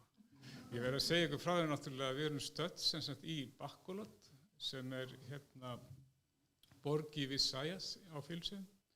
Og Filippseyjar er yfirleitt skipt í Lúsun, Visayas og Mindanao. Og við erum stödd þarna í Bakkulot og erum að fara í skemmtigarð. Og heiðurshjón mikil í fjölskyldunni hafa hýst okkur og eru að fara með okkur sem sagt í skemmtigarðinn. Næsta morgun kemur sami ökumaður keyrandi á sama þríhjóli inn götuna. Tessie hefur leigt hjólið í heilan dag. Við erum búin að fá okkur morgunmat og kaffi og erum bara í góðu formi. Mér langar að skjóta aðeins inn í að þríhjól er sem sagt venjulegt mótorhjól með hlíðavagni. Mjög gaman að skrölta vegi Filippseyja í þríhjóli. Við Lorna setjumst inn í vagnin, Tessie á bekkinn þar fyrir aftan og Nito situr á bak við ökumannin á hjólinu. Allt umhverfið er grænt og gróskumikið og á leiðinni sjáum við furðulega sjón því á víðáttumiklum túnum eru ræktaðir bardagahanar og hver og einn þeirra hefur lítið hús yfir höfuðið. Á einum staðnum eru húsin aðeins 2 breiðar fjalir lagðar saman, þannig að þær mynda þrýrning og á öðrum er meiru til kostað. Þar eiga hanarnir lítil græn plasthús til að leita skjóls í. Ég bið ökumann þríhjólsins að stoppa nokkrum sinnum á meðan ég tek myndir. Þeir eiga allir eftir að berjast og síðan er veðjað úrslitin, útskýrir Lorna fyrir mér eitt sinn þegar við erum stopp.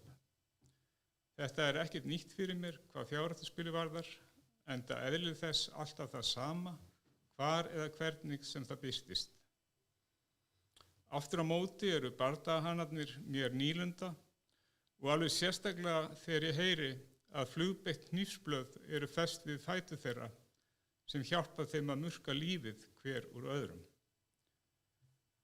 Við höldum áfram og mótorhjólið er alveg að gefast upp þegar við leggjum upp lengstu og bröttustu brekkuna.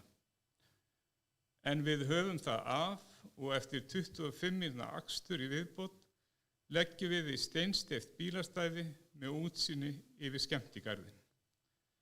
Aðgangseyririnn reynist 50 pesosar á mann og Tessie og Nito vilja ekki leyfa okkur Lornu að borga. Við stöndum fyrir framan innganginn og horfum yfir svæðið í stutta stund. Næst okkur eru mörg sólskygni yfir borðum og bekkjum þar sem hægt er að sitja og slaka á. Við göngum eftir steyptum göngustíg inn á milli sólskygnanna og ég tek eftir því hver stígurinn er vel sópaður. Stór sundlaug er við stíginn og einhver situr vanalega á háum stól við laugina og fylgist með sundlaugagestum til að tryggja öryggi þeirra. Það er ekki byrjað að hleypa fólk í laugina og við erum einu gestirnir í garðinum. Á milli 2 turna hangir löng brú. Við Lorna klifrum upp í annan turnin og göngum yfir. Lorna er pínur hrædd og þegar við erum komin alla leið, lít ég við og sé hvar Tessie stendur hinum megin við brúna. Þegar hún er komin yfir, bíðum við Lorna eftir henni fyrir neðan hinn turnin. Tessie er hjartveik og á í einhverjum erfiðleikum. Ég fer upp í turnin og hjálpa henni niður. Við göngum hærra upp og ég lít yfir umhverfið í kring. Endalaust gróðri vaxi land blasi við. Það 28 stiga hiti og mér finnst eins og ég sé í paradís. Og svo sannarlega hefur lífið reynst mér á þann veg undanfarna mánuði þó að við höfum verið búsett í borgarlandslægi með mikilli mengun og algerri andstæðu þess sem blasir nú við. Manila hefur verið góður staður fyrir mig og Filippseyjar yfirleitt. Ég hef lesið á internetinu að Manila sé á lista yfir hættulegustu borgir Asíu. Lorna hefur farið með mér hvert sem fæturnir hafa leitt okkur þegar við erum að heimsækja staði í Manila í fyrsta sinn. Síðan hef ég farið einn þegar Lorna viss að ég hafi allt á hreinu. Hún hefur passað vel upp á okkur því það miklu minni líkur á að lendi í einhverju misjöfnu ef við erum 2 saman heldur en ef ég einn á ferð. Mér til undrunar leiðir stígurinn okkur inn í lítið indíánaþorp. Tjöldin eru mjög litskrúðug og reyndar steinsteypt. Það eru dyr á tjöldunum og þar hægt að gista yfir nótt. Í þorpinu miðju stytta af indíánahöfðingja. Hann haglega skorinn út úr tré og situr á hesti í fullri stærð, vopnaður spjóti. Í enda þorpsins eru risastórar tótemsúlur sem eru líka skornar út úr tré. Við skoðum okkur í nokkur tíma og það mætti halda að við værum í Ameríku en ekki á Filippseyjum.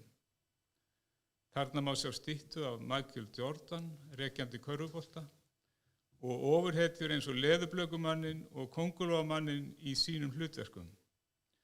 Jafnvel King Kong sjálfur situr á harðri klöpp í eigin persónu og virðist öskra ógurlega. Styttan á honum margfald stærð mín og allt sem finna má í þessum garði hefur yfir sig vandað og hugmyndaríkt yfirbragð. Á leiðinni tilbaka stoppum við nokkrum sinnum og ég tek fleiri myndir af bardagahönunum sem eru svo heppnir að eiga hús. Tessie kaupir í matinn í lítilli búð við veginn áður en við komum inn í Bacolod. Þar ávöxtum stillt út í hillum úr gömlum fjölum og bambus. Suma þeirra hef ég aldrei séð áður. Þegar við komum heim opnum við einn sem líkist helst broddgelt að utan og innan í honum eru mörg hvít fræ. Þetta reynist sá sætasti ávöxtur sem ég hef nokkuð tíma bragðað. Kvöldið förum við Lorna ásamt Tessie og Nito í verslunarmiðstöð stutt frá flugvellinum og fáum okkur öll ís. Tessie grætur þegar Lorna kveður hana og ég faðma þau bæði. Við höfum þegar hvatt Melanie og fjölskyldu hennar og eru þeim þakklátt fyrir gestrisnina. Í biðsalnum á flugvellinum hallar Lorna sér í stólaröðinni og hvílir höfuð í kjöltu minni. Við höfum ekki enn fengið mikinn tíma útaf fyrir okkur eftir brúðkaupið. Lífið virðist eins konar ferðalag frá einum áfangastað til annars. Þar á ég ekki við þá staðreynd að eftir stutta stund munum við stíga borð í vélina sem mun flytja okkur til Manila. En við bíðum engu að síður með óþreyju eftir að lenda þar og sitja í leigubíl sem leggur fyrir utan University Tower. Síðan munum við taka lyftina upp á 33. hæð og standa fyrir utan dyrnar á íbúð 33 vaff. Þá mun ég taka sérstaklega eftir bókstafnum vaff sem stendur fyrir Victory í mínum huga. Og einmitt á því sekúndubroti þegar ég sný lyklinum í skránni og opna dyrnar mun ég átta mig á því að saman höfum við unnið raunverulegan og áþreifanlegan sigur í lífinu. 31. kafli.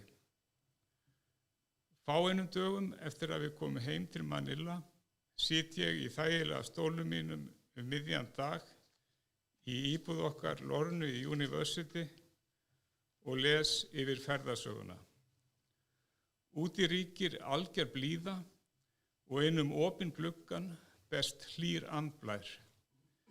Ég sem töfrum slegin af augnablikinu og skrifa ástarljóð til ornu.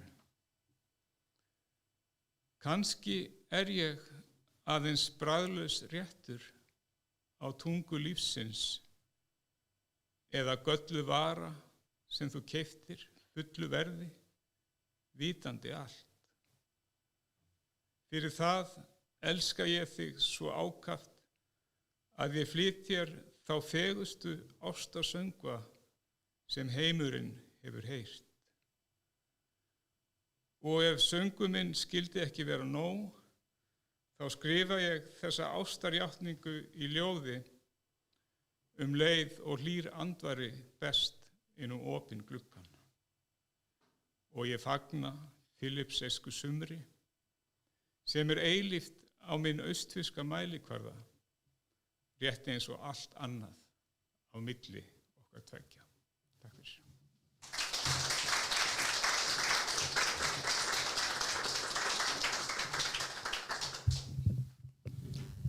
Þakkir Smith Snorri. Frá Filippseyjum held ég að sé ágætt ef við hoppum bara hérna til héraðsins, enda svo sem var Sveinn Þórir komið með okkur hálfa leiðina þangað, þannig í lokin. Það eru skemmtisögur af ýmsum skondnum persónuleikum og karakterum hér á héraðinu sem hafa komið út hjá bókaútgáfunni Hólum. Og Baldur Grétarsson á Skipalegg hefur verið að skrásetja þetta, þennan þjóðlega fróðleik og skemmtisögur sem við fáum út úr þessu. Og ég sem að biðja Baldur Grétarsson að kynna hér bókina Hérasmellir og leyfa okkur að heyra nokkrar góðar. Gjörðu svo vel.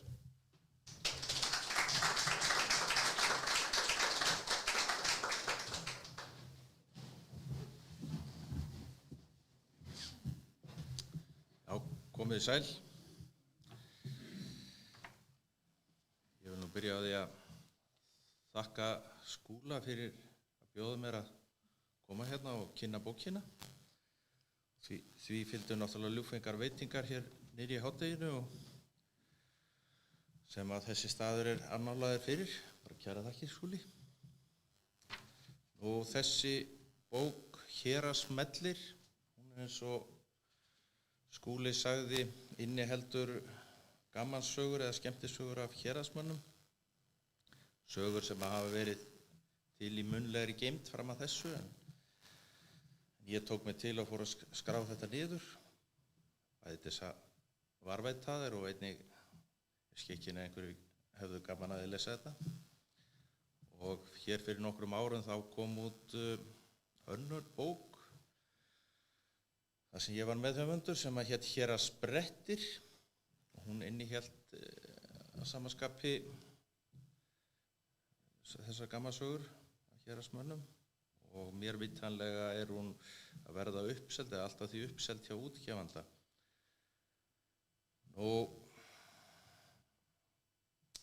Menn velta kannski fyrir sér þessum titli Hérasmellir. Hann nú þannig til kominn að við hérasmenn, þegar við höfum verið að þvælast eitthvað niður á fjörðum, þá höfum við gjarnan verið kallaði hérar til aðgreiningar. Og mönnum hefur nú fundið svona, menn hafa verið misánæðir með þessa nafnbót, en við erum nú, held ég, farnir að læra að lifa með þessu hérasmenn og vera kallaði hérar og bara, held ég, alltaf því stoltir í dag af þessu. Og bókin skiptist í kafla, og segja að kaflaskiptingi sé nokkurn veginn eins og gömlu hrepparnir voru. Það Fljótsdalurinn, það Fellin, Jökuldalurinn, Útmannasveitin. Hún skiptist dálítið þannig og nema að hér fá líka sess hestamenn, það smá hestamannaþema í henni og verktakarnir, þeir fá líka sinn sess. Og þá ég að hugsa að byrja, það er nú eiginlega ekki hægt að gefa út svona bók nema að Frissi Skólhíð sem við köllum komið þar við sögu. Það til hafsjór af skondnum tilsvörum Frissa. Hann eiginlega bara kóngurinn í þessum geira og hann var til dæmis einu sinni spurður að hann var að koma rjúpnaveiðum og hann spurður sko, hvað hafðirðu margar í dag? Já, þær voru einhvers staðar milli 10 og 12, sagði Frissi. Og Frissi var lengi í símavinnu meðfram búskapnum og sinnti vinnuflokkurinn verkefnum víðsvegar Austurland. Eitt sinn í símavinnunni var verið að hífa þungan hlut og fullt af mönnum í kring. Einum viðstaddra leist ekki á aðfarendur og segir, þetta líst mér ekkert á, þetta getur drepið einhvern. Frissi svarar að bragði, það gerir ekki til, það er ekki lengi verið að búa til einn mann. Svo var ég að hugsa að drepa niður hér í kafla sem nefndist Glattir á Gálgás. Fyrir þá sem ekki til þekkja þá eru Egilsstaðabúar gjarnan kallaðir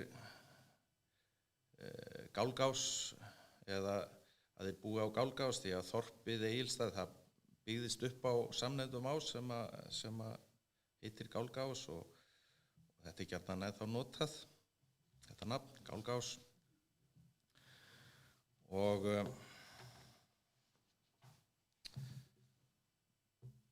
það koma konur við sögu í þessari bók, það var minnum það í síðustu bókina, var kannski helst sett út á hana, ekkert minnst á konu eða lítið, en núna var reynt að bæta úr þessu. Það eru með í leiknum. Margar ungar stúlkur í Egilsstaðakauptúni byrjuðu starfsferil sinn í söluskála á KHB og Egilsstöðum. Ein þeirra var Hrafnhildur Þórarinsdóttir, Lilla. Eitt sem kemur maður inn í skálan og segist ætla að fá eitt sígarettupakka og biður jafnframt að hann verði skrifaður hjá sér. Lilla segir að hún megi ekki skrifa vörur hjá viðskiptavinum.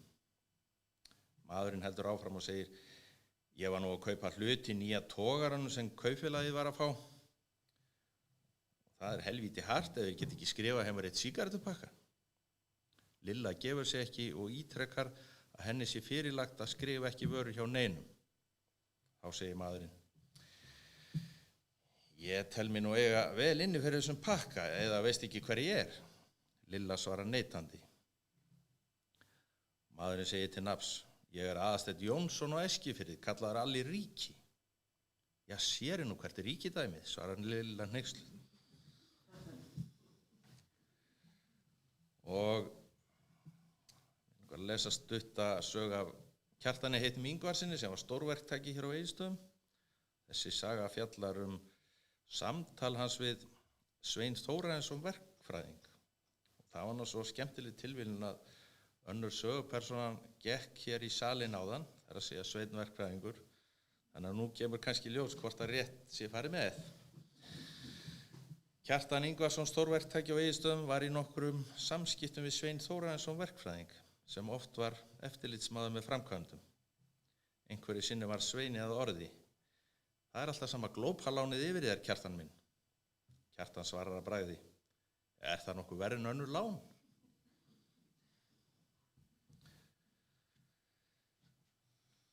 Nú og fyrst að við erum komin inn í þennan fagra dal hérna, Fljótsdalinn, þá er vel við hæfi að koma með eina sögu héðan. Hallgrímur Kjartansson á Glúmsstöðum kom inn á bílasölu Toyota á Egilsstöðum og spurði hvort ættu landkrúsirjeppa. Sölumanninum sýndist komumaður dálítið dreifbýlislegur og fer að leita í skrám sínum að notuðum bíl. Eftir nokkra leit tjáir hann Hallgrími að engan notaðan bíl sé að finna á svæðinu sem stendur.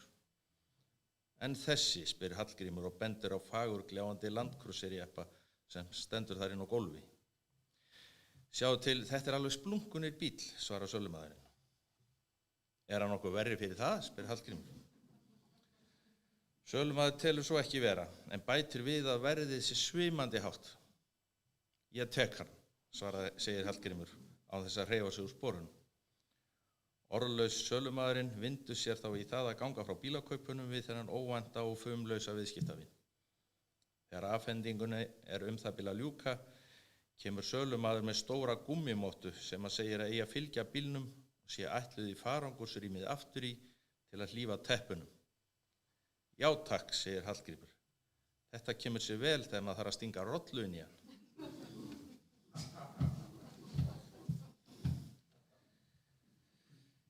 Nú, við skreppum svo á Jökuldalinn, kafla sem að nefnist á flugi með jökuldælingum. Jökuldælingar voru á heimferð af bændahátíð í Valaskjálf miðjan vetur í frosti miklu. Farkosturinn var frambyggð rúta í eigu Björns Andréssonar í Fellabæ og var hann bílstjóri. Miðstöðinni í rútinu var léleg og geysilega kalt í bílnum vegna kuldans. Einn farþega var Víkingur Gíslason, bóndi á Arnórstöðum. Rann honum í brjóst þegar leið á ferðalagið, enda höfðu menn fengið sér vel í tána á hátíðinni. Á miðjum Jökuldal kemur upp eldur undir vélahlífinni, sem var inni í rútinu á milli framsætana. Var stöðvað og reynt að slökkva eldinn, en olíumengun á mótornum gerði það verkum að ekkert var við hann ráðið.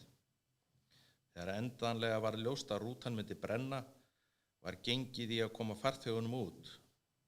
Hnift var í Víking þar sem hann svaf vært í sæti sínu og hann sagt að flýta sér út. Verður þá Víkingi á orði. Á nú virkilega reka mann út í kuldan loksins þegar að fara að hlýna í helvítis bílnum. Rútan brann til kaldra kola þessa nótt.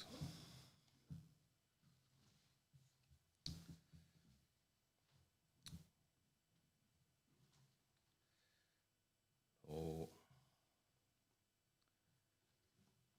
kannski að taka eina hérna Stefán Jónsson frá Möðrudal, Stórval sem að kallaður svo. Hann var fyrst bóndi hér fyrir austan og flutti svo til Reykjavíkur og helgaði lífinu listina mála og hérna er eina vonum eftir að hann kom til Reykjavíkur. Eftir að Stefán fluttist til Reykjavíkur tókst mikil vinátta með honum og Sigmari Maríusinni gullsmið á Hverfisgötunni. Vart leið sá dagur að Stefán kæmi ekki við á vinnustofu Sigmars á daglegum ferðin sínum miðbæinn. Einn daginn þegar Stefán mætir úrhellisrigning í borginni, en þá hittir svo á að Sigmar er að vandræðast með bilaðan skrifstofustól sem einn hjólarmurinn hafði brotnað undan. Stefán bauð strax til að taka stólinn og fara með hann til kunningja síns Bjarna í Landsmiðjunni og fá gert við hann. Snaraði hann stólnum á herðarnar og hvarf með hann út í rigninguna. Viðgerðin gekk fljótt og vel fyrir sig og þar sem stóllinn var nú kominn á öll hjólin, ákvað Stefán að draga hann á eftir sér tilbaka. Seildist hann í vasa sinn eftir snæri sem hann bar ávallt á sér. Batt í stólinn og hafði langan slaka á bandinu eins og siður var til sveita þegar að forystukindur voru teymdar milli bæja á svokölluðu sauðabandi. Gekk nú ferðin ágætlega en myrkur var dottið á. Á leiðinni þurfti Stefán að þvera umferðargötu en töluverð bílaumferð var á þessu síðdegi. Leið og færi gafst gekk Stefán rösklega yfir götuna með stólinn í eftirdrægi. En svo langt var í bandinu að þegar hann er komin upp á gangstéttina hinum megin stóllinn ennþá út á miðri akrein. Skiptir það engum togum að bíll kemur á flegiferð og keyrir beint á stólinn, sem tekst á loft og flýgur inn að 60 til 70 metra og endar á hvolfi ofan í polli. Þegar Stefán skilaði sér loks tilbaka á vinnustofana til Sigmars var hann orðinn talsvert blautur, en stóllinn þó ennþá blautari. Ökumaður bílsins hafði stundað leigubílaakstur óslítið í 40 ár og hvað þetta án efa vera óvinnulegustu uppákomin á ferlinu, en ekkert tjón eða slys hlaust af þessu. Og hér er smá kafli sem að nefnist Flámalið fyndið og Flámalið svolítið sér austfyrst og það er nú verða búið að útrýma þessu sér austfirska einkenni á málinu. Það var nú gert átak í skólum hér áður að útrýma þessu og nokkurn veginn tekist, þó kannski ég mér aðeins eftir aðeins, en þetta vildi valda svona miskilningi stundum í samræðum og ég veit að það kom einhvern tíma, ég heyrði söga því að það hefur komið kennari hér austur á land einhvern tíman og hún gekk svolítið illa með réttiritun og stafsetninguna því að börnin virtist ekki þekkja stafinn I. Þau þekktu bara E og skrifuðu E. Og hann fann upp ráð, hann til að gera greinamun á þessu stöðum þá talaði hann annars vegar E og hins vegar E með punkti. Eftir það gekk stafsetningin ágætlega. En Áslaug Pétursdóttir vann lengi á símstöðum og Egilsstöðum og eitt sem kemur langlínu símtal þar sem viðkomandi segist nauðsynlega þurfa að ná í Bretan og Esjun. Hefurðu nafn á Bretanum, spyr Áslaug. Nei, svarað. Er hann einn af áhöfninni, spyr Áslaug. Nei. Er hann einn af áhöfninni, spyr Áslaug aftur. Já, auðvitað manneskja. Það eru Bretar á öllum skepum. Þá áttaði Áslaug sig á því að þarna var átt við Breta. Og ung aðkomustúlka vann við afgreiðslu í kaupfélagi Héraðsbúa. Einn daginn kemur bóndi úr nágrenninu og segist þurfa að fá blek. Stúlkan spyr þá hvort hann vilji það svart eða blátt. Bóndi verður hissa og segir, ég hélt að blekið var alltaf hvít. Hvít, segir stúlkan og fer að skellihlæja. Ég hef aldrei vitað til sem skrifuðu með hvítu bleki. Þá segir bóndinn, ég notaði reyndar til að þó mjaltatækin. Miskilningur fólst í því að bóndinn átti við vinsælt uppþvottaduft sem nefndist blik og var meðal annars notað við að þó mjaltatæki til sveita. Takk fyrir.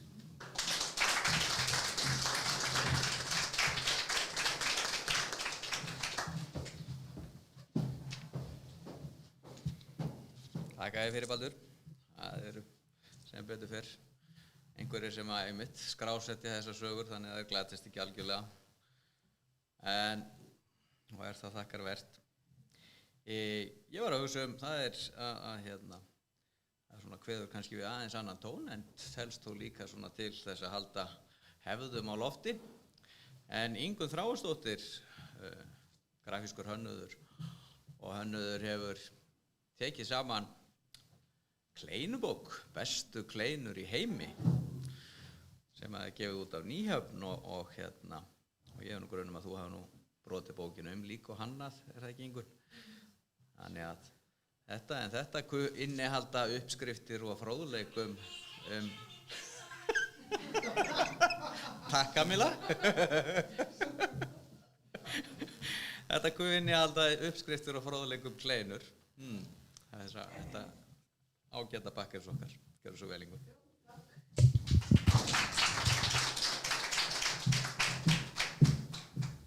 Ég var því miður að byrja því að tilkynningu það að það er engin drepinn í þessar bók. En já, þetta var gott innlegg hérna hjá Kamilur, þetta niggi, það tengist aðeins forsögum kleinina, sko. Þetta er eitthvað sign from above. Ég heiti semst Ingunn, ég er búsett hérna í Egilsstöðum, eða þarna út frá. Einhvern tíma fekk ég þessu skrýtna hugmynd að gera kannski bara bók kleinur, why not? Ég veit ekkert hvaðan þessi hugmynd kemur. Sennilega bara því ég hef alltaf elskað kleinur og allir Íslendingar elska kleinur. Þetta er eitthvað svona þjóðagersemir sem enginn talar um. Þetta er bara svona sjálfsagt. Þegar ég fór að pæla í þessu þá komst ég líka því að ég hefði aldrei sjálf steikt kleinur. Það var mjög erfitt fyrir mig að viðurkenna það. Þess að fara á aðfund og viðurkenna maður að dotti í það. Ég átti vist að heita að vera einhver sérfræðingur kleinur og kleinubakstur en ég vissi ekkert meira þetta heldur en bara hver einn annar, sko. Ég ætla að lesa fyrir ykkur 57 kleinuuppskriftir, nei, djók. Ég var að pæla að lesa bara formálan. Þetta var þannig að ég bara ákvað að auglýsa eftir. Ég setti bara út í kosmosið ef fólk væri til að senda mér uppskriftir af kleinum. Því að þetta er náttúrulega alltaf þannig að það er engar tvær kleinuuppskriftir eins. Hver og einn er með sína sérvisku og allt það og hver fjölskylda stundum með sína ættaruppskrift og það er náttúrulega bestu kleinur og titillinn kemur náttúrulega því að hver uppskrift semst uppskrift af bestu kleinum í heimi. Amma mín gerir náttúrulega sjálfsögðu bestu kleinur í heimi og amma hans gerir bestu kleinur í heimi og veist. Kannski bara við erum að alin upp við eitthvað ákveði kleinubrað sem verður okkar uppáhaldsbragð og svo gerir amma þetta og það náttúrulega bestar og svona. En í dag náttúrulega ekki bara ömmur sem gerir kleinur, það er einu uppskrift hérna, vegan kleinu uppskrift frá einhverjum bóhágaur í 101 sem veganisti og steikir kleinur og hann rúmlega 30. Hann allt til í þessu. Og já, ég var að pæla í að lesa bara formálan og svo smá frá konu frá Eskifirði sem býr út í Skotlandi. Hennar innlegg í þetta allt saman. En þetta semst uppskriftir þá bara hérna og þaðan og það allar merktar viðkomandi mannesku hvað hann býr eða hvað hann og þetta alveg frá þessari frægu 19. öld sem búið að koma fyrir 3 sinnum þessum lestri og bara til dagsins í dag. Ég held að sé alveg uppskriftir frá alveg 2 karlmönnum en það samt þeir elska kleinur alveg mikið þá það ekki sendast mikið inn. En þá það formálinn, já. Ég sit í eldhúsinu heima á einum þessara kolla sem stóðu á járnfótum og voru bólstraðir með plastáklæði. Ég hafði verið út að leika og var því eldrauð í kinnum. Kleina og ískalt mjólkurglas, lópasokkarnar og ísfrenglaðir efst, mér hitnar hatt inn í mér. Amma og einhverja konur steikja kleinur í eldhúsinu. Amma að steikja 1.000.000 gullinbrúna kleinur, eitthvað svona, og skuggalega fljótaði. Tígull með rifjumiðinni, nett hvernig að snúast þau sjálfa sig, kleinurnar, þegar þær eru þrættar í gegnum rifuna, ekki konurnar í eldhúsinu. Þær snúast reyndar líka og sundurna með. Ég fæ glóandi heitt og feitut kleinusmakk upp úr pottinum, gott. Geggja gott latte með karamellusírupi í víðum og drapplitum leirbolla. Mér langar ekki í háraklatta. Fæ mér bara kleinu. Þeir eru risastórar á þessu kaffihúsi, samt aldrei eins góður og heima. Einsta. Ef þú ert Íslendingur þá veistu hvað ég meina. Þetta svona, þetta ekki svona? Svolítið svona. Og svo einmitt las ég bókina Hranna núna daginn og það boðið upp á kaffi í eitt skipti í bókinni og það kaffi og, já, akkurat. Það ekkert annað, það bara kaffi og kleinur. Þetta svona, við þekkjum þetta öll, Já, svo það hún man ekkert hvað blaðsíðun Hún Iðunn Geirsdóttir sem búin að búa í Edinborg í örugglega 20 ár. Hún með skotaferðir, hún fer svona gönguferðir með Íslendinga til Spánar út allt. Það margir sem þekkja hana Og hún sem sagt fyrir ótrúlega tilvíðinu þá var dóttir hennar mikil samfélagsmiðla manneskja og hún tók sem sagt myndir af mömmu sinni af. Þetta var semst ekki gert fyrir þessa bók, þetta bara vildi svo til að hún átti svona skemmtilega myndir. En Iðunn Geirsdóttir semst búsett í Edinborg og ég sendi sem sagt, að því ég sá þetta á Facebookinu hennar og ég sendi henni hvort hún verið til í að deila þessu uppskrift með mér. Og þá skrifar hún tilbaka. Hæ Ingunn og gaman að heyra á kleinuáhuganum hjá þér. Við gerðum kleinurnar í dag en þær farið til Glasgow á morgun svo ég verð því miður ekki á staðnum en held að dóttir mín hafi tekið einhverja myndir í aðgerðinni. Uppskriftin bara alveg frábær en hana fékk ég fyrir mörgum árum. Ég vann á leikskóla eitt sumar og hún Jóna í eldhúsinu bjó til þær bestu kleinur sem ég hafði smakkað. Þess vegna ég með svona stóra uppskrift, en sendi hana hér. Það eru 3 kíló hveiti og súrmjólk og ég ætla ekki að lesa það allt saman. Það er reynda 600 g sykri sem svolítið hátt hlutföll, Smjör og sykur hrært saman í hrærivél og svo bætir maður við eggjunum smá saman. Öll þurrefni sett á borð og búin til góskígur bróskall. Smjör og eggjablöndunni komið þar í miðjuna og svo súrmjólkið smátt samansett saman við þar til komin heljarana klumpur. Ég notaði alltaf steikingatólk heim á Íslandi en fann ekki neitt slíkt hér eða svona þér að segja leitaði ekkert neitt sérstaklega að henni en notaði olíur í staðinn og þær voru mega góðar. Svo setur hún þetta sem sagt inn á Facebook að hún hafi verið með Íslandskynningu í barnaskóla í Glasgow. Setur myndir og þær steiktu 400 kleinur og þeim fannst það ekta íslenskt og svo áfram Ísland og íslenski fáninn. Og svo koma Facebook-kommentin sko frá hinum að þessum konum sem búa semst erlendis. Og Jóna Dís Steindórsdóttir sem ég veit ekki, já hún býr á Tenerife. En flott hjá ykkur, þeir eru flotti fulltrúar íslenska menningar. En ein spurning, notaðu palmínfeiti til að steikja eða hvað? Finn hana hvergi hér á Tenerife. Og Inga svarar, takkaskan, heyrðu, ég notaði henni bara grænmetisólíu, þær voru helveði góðar. Var vesen að finna kardimómur, en það hafðist hjá Amazon broskall. Jóna svarar tilbaka, já, ok, flott, auðvöld að finna þá olíu það, ég prófa það, takkaskan. Og svo heppin að fá kardimómudropan að senda frá Íslandi fyrir stuttu og Inga gerir hjarta. Þetta svona, með bjargar sér í útlöndum. En þetta sem sagt, það fullt af uppskriftum hérna það landinu og svo alls konar svona, að ég fekk leyfi hjá öllum fólk að senda mér alls konar svona fyndnar sögur eða eitthvað svona sem hafa verið í kringu kleinur eins og ein hafi farið í kleinu átskeppni við Jón Ársæl Þórðarsson og hún vann hann því hún á 10 kleinur, hann gafst upp einhvern tímann í 3-4. Já, það bara... Og takk fyrir að bjóða mér og gaman að hlusta á okkur hinn. Takk fyrir mig.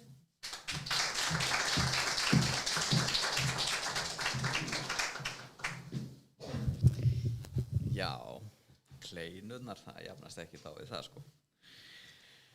En Ásgeir Hvítaskáld, hann er orðin bara ágætur héraðsbúi, hann er að verða héri, styttist í það og er náttúrulega ekki við eina fjöluna feldur á listasviðinu og hefur nú meðal annars náttúrulega leyft okkur að njóta kvikmynda sem hann hefur verið að setja saman eins og myndina Kjarval sem hefur nú ekki töluverið athygli en svo er hann náttúrulega líka alltaf eitthvað að skrifa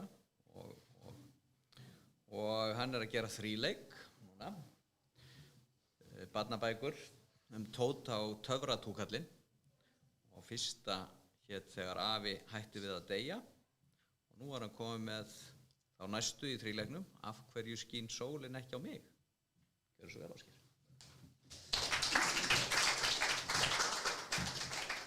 Svona lítur hún út þessi, eins og maðurinn sagði, af hverju skín sólin ekki á mig? Spyr Tóti litli, sem lítið strákur í Vesturbæ-Reykjavíkur, en hann á nefnilega svona töfratúkall og hann getur breytt heiminum sér í hag. Og hann óskar sér þess að sólin skíni aðeins á hann. En það er svolítið vandamál því að þá breytist Reykjavík í eyðimörk en bílarnir frjósa fastir í Ástralíu. En það virkar ekki dvalega vel. Sólin það er bara ein sól og við mennirnir verðum því miður að skipta inn á milli okkar. Það er bara þannig. Þannig að þetta með töfratúkallinn það virkar eiginlega aldrei nógu vel hjá honum. En ég ætla að lesa hérna, grípa hérna inn í aðeins. Blaðsíðu 16. Tóti flýti sér aftur inn í stofuna. Upp í himninum.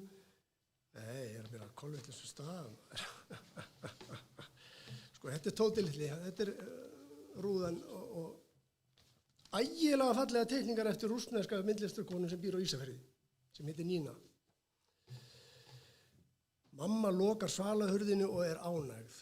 Hún gengur að drengnum sínum gluggakistunni en getur ekki snertan að því hún með deig á fingrunum. Þetta nú meira skítaveðrið, segir hún. Mamma, hvenær stoppa rigningin? Spyr Tóti. Það hættir að rigna ef maður óskar sér það nógu sterkt til dæmis ef maður sér regnboga, þá getur maður óskar sér, segir hún og hverfur glöð inn í eldhúsið. Tóti rýnir út í skýjabakkana en hvergi sér hann regnboga. Hann sér bara gráa skýjabakka sem sigla hratt undir og yfir hvor annan. Tóti fer með andlitið alveg upp að rúðunni, það er vond lykt af glerinu. Hann fylgist með stórum dropa sem rennur niður rúðuna en stoppar á miðja vegu. Þar situr hann kyrr og titrar í vindhviðunum. Þá tekur Tóti eftir því að allir droparnir á rúðunni hafa numið staðar. Hann opnar svalahurðina og stingur hendina út. Já, það er hætt að rigna. Mamma, mamma, kallar hann og hleypur inn í eldhúsið. Í vaskinum óhreini pottar og form, hveiti yfir öllu, ofnin brennheitur og hún er mjög upptekin við að hnoða deig. Mamma, það hætt að rigna. Jæja, segir hún og hnoðar deigið hratt og hysteriskt. Þetta mjög stórt og kekkjótt deig, brúnt á lit, líkist helst kartöflupoka. Hún einbeitt á svipinn með starandi augnaráð, hún í öðrum heimi. Tóti flýtir sér aftur inn í stofuna, upp í himninum eru skýin á fleygiferð og nú eru þau hvít í staðinn fyrir grá. Loks kemur gat á skýjabakkana og sólargeisli brýst fram og lendir beint í andlitið á Tóta svo hann blindast. Mamma, komdu og sjáðu! Hún svarar ekki, það heyrist bara skarkali úr eldhúsinu, skýin þjóta til vinstri og hægri, það dregur frá og blár himinn opnast. Tóti trúir varla sínu eigin augum. Sumarið þá loksins að koma?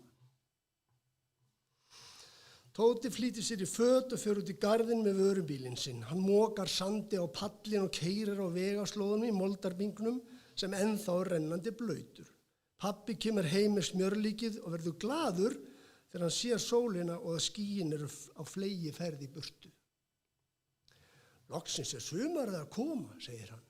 Já, ekki æðislegt, segir Tóti.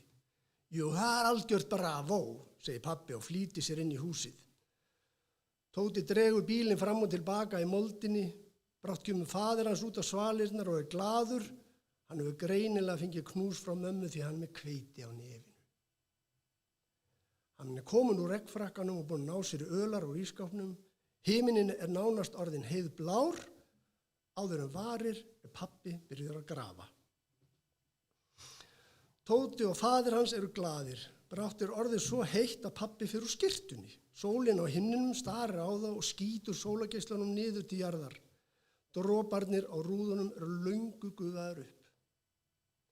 Pollarnir í garðinum eru byrjar að þorna og grasið að reisa sig hægt og sígandi. Hundurinn kemur út úr húsinu og leggur sig á þurran grasblett. Allt í einu tekur pabbi eftir því, hann orðinn sólbrendur á bakinu. Og húðin byrjuði að flagna. Hann horfir upp í sterka sólina. Það ekkert venjulegt hvað sólin sterk, segir pabbi. Maður má ekki sólbrenna, segir Tóti. Nei, það óhollt, segir pabbi Georg og dregur lausa húð af öxlinni. Tóti horfir upp í sólina og hún óvenju björt. Faðir hans klæðir sig aftur í skyrtuna og klárar bjórinn í einum teig. Hann horfir á sólina en allt í einu verður hann tortrygginn á svipinn. Þá lítur hann á úrið sitt. Hvað í gangi, segir hann og horfir á sólina og úrið til skiptis. Hvað að, spyr Tóti. Þetta stemmir ekki. Klukkan 2:30 og þá ætti sólin að vera yfir garðshorninu hérna. Skipti það einhverju máli? Ég skilði þetta ekki, segir hann og horfir á bjórflöskunu eins og það hafi verið eitthvað sterkt í henni. Georg sprettur skyndilega á fætur og hraðar sér upp tröppunar og upp á svalirnar og inn í húsið. Hann kveikir á sjónvarpinu í stofunni. Á sjónvarpsskjánum sér hann að klukkan 2:30 eins og úrið hans. Þetta skil ég ekki, segir hann og horfir á sólina í gegnum stofuklukkan. Hvað að, spyr Tóti og komin í svaladyrnar. Annað hvort klukkan alveg orðin gú eða sólin stendur kyrr.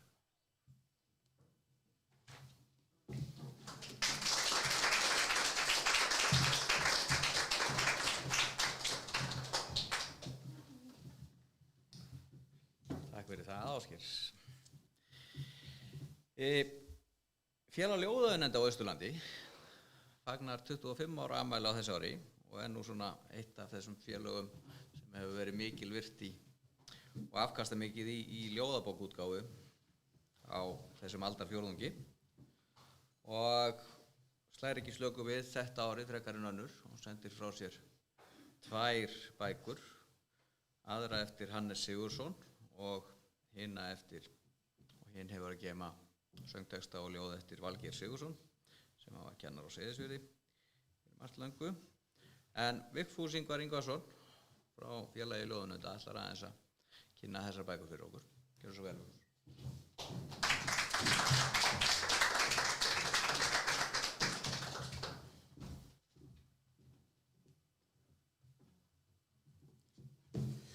Já, komið í sæl. Það kom í minn hlut í fjárveru Magnúsar Stefánssonar formanns að kynna þessar bækur Ljóðafélagsins. Það fyrst hérna bók Hannesar Sigurðssonar, Raddir daganna.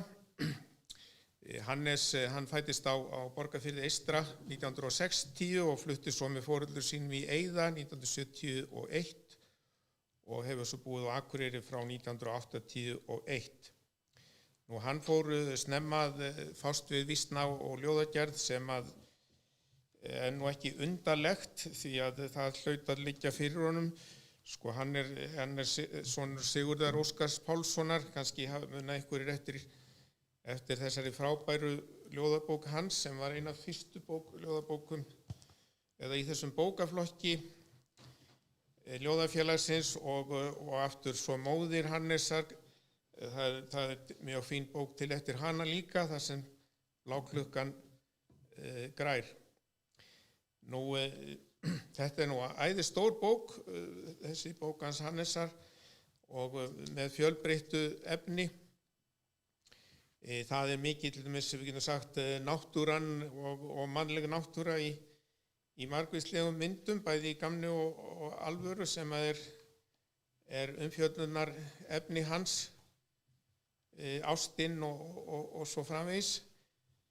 Það er nú ekki tími til að lesa mörg ljóð og sérstaklega ekki þau lengri, en ég gríp hérna niður hér ljóð sem heitir Perlan og er kallað Tilhugalífskvæði til Hildar. Það er sem sagt kona hans.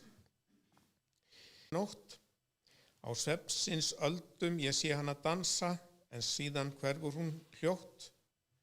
Ég hrópa og kalla, ég horfi í djúpið, ég heyr hana kveða þar, svo blíðum rómi seiðandi söngva, hún syngur við öldurnar.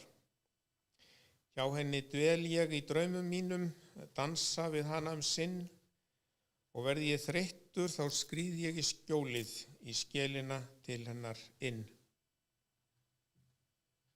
Það er vandi að velja úr svona stóri bók. Hér er ljóð sem heitir Græðgin. Margt er á jörðu mannaböl, meinsemdir, angur, þraut og kvöl. Því margir í heimi hafa dvöl, er hungur græðginar sefa, og þykir betra að þiggja heldur en gefa.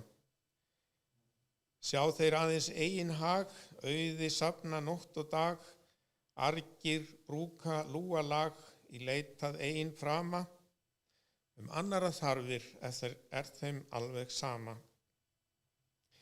Ræður hötin aðeins ein, þó öðrum vinni bagana mein, hamingja þeirra er harma kvein og hungraðra barna dauði, því hægara er að skara eld að eigin brauði. Veldi mammons hef ég hátt, hyggjað sínum bræðrum flátt, á digrum sjóðum sitjað drátt, þó selti heilar þjóðir, þeirra Guð er græðgin lasta móðir.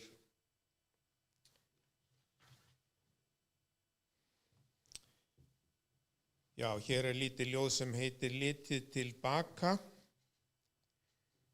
Eitt sinn var heimur heljar stór en hjartað smátt, oft á tíðum það óttaðist mest sinn eigin slátt og hafði ekki dug að hefja sig í heiðið blátt. En dagurinn kom og kjarkur óx, kraftur þor, fagnandi út í frelsið steig sín fyrstu spor. Svo það lagði upp í langa ferð lífsins vor. Hérna er nú lítið ljóð aftan á kápunni sem heitir Í blárri kyrrð. Haust og dagurinn er hættur að roðna á kvöldin, en sígur inn í bláa kyrrð með kvikandi himinljósum. Á svörtum spegli vatnsins vælir lómurinn í langdreginni einsemd, kvöldkul í gulu laufi og bráðum fellur fyrsti snjórinn. Kannski taki hérna eitt í viðbót úr þessari bók sem heitir Vegvillur. Ég viltist á vegi beinum, ég viltist strætin breið, í björtu blíðskapar veðri bar mig af alfara leið. Ég átti hvergi heima, hvorki þar né hér, þó var það verst af öllu að villast í sjálfum sér. Ég var þó aldrei villtur, vel ef að gáð, öll var ævi gangan eins og til var sáð, komað leiðarlokum, loksins ég skildi það, að vegirnir allir voru á vitlausum stað. Nú, það önnur bók sem að mér falið að kynna. Hún heitir Úti yfir stað og stund og úrval ljóða eftir Valgeir Sigurðsson. Hann fæddist á Steinum í Stafholtstungum í Mýrasýslu árið 1924 en gerðist ungur árum kennari á Seyðisfirði og það varð ævistarf hans en hann lést árið 1995. Hann var afar vinsæll og hjálpsamur kennari sem sinnti starfi sínu af alúð, ekki síður en föðurbróður hans, rithöfundurinn Stefán Jónsson. Nú, ljóðagerð var Valgeir hugleikinn en það má segja að hógværð hans hafi hindrað að hann reynda að koma kveðskap sínum á framfæri. En svo gerðist það, líklega á 7. áratugnum að tónlistarmenn fóru að leita í smiðju til hans eftir textum við sönglög og hann varð eiginlega mjög þekktur textahöfundur en einhvern veginn það svo, ég til dæmis vissi ekki hvaða maður þetta var og sennilega hafa margir sem að kannast við textana hans ekkit vita hvaða maður var þarna á bakvið þetta nafn. En það auðvitað ýmislegt fleira í þessari ljóðabók heldur en sem sagt dægurlega textar. Nú, á meðal þeirra sem leituðu í smiðju þessa kennara, það voru meðlimir hljómsveitarinnar Þokkabótar á Seyðisfirði, nemendur Valgeirs og þeir áttu oft leið, gerðu svo oft för til Valgeirs til þess að fá texta við lög sem þeir voru að semja. Og það einmitt einn af Þokkabótar piltunum, Ingólfur Steinsson, sem að tók saman þessa bók og valdi ljóðin í hana og skrifaði mjög vinsamlegan og góðan formála. En ég verð að grípa hérna niður í einhver brot, nú bara svona til að rifja upp brot úr textum, það kannast allir við texta eins og hvert farið blómið blátt, blóm sem voru hér. Ég farið blómið blátt burt frá mér. Vera má að blíður blær, blómið sem ég fann í gær hafi á huldum stað. Hvar gat hann látið það? Þetta kannast menn við eða eins og hérna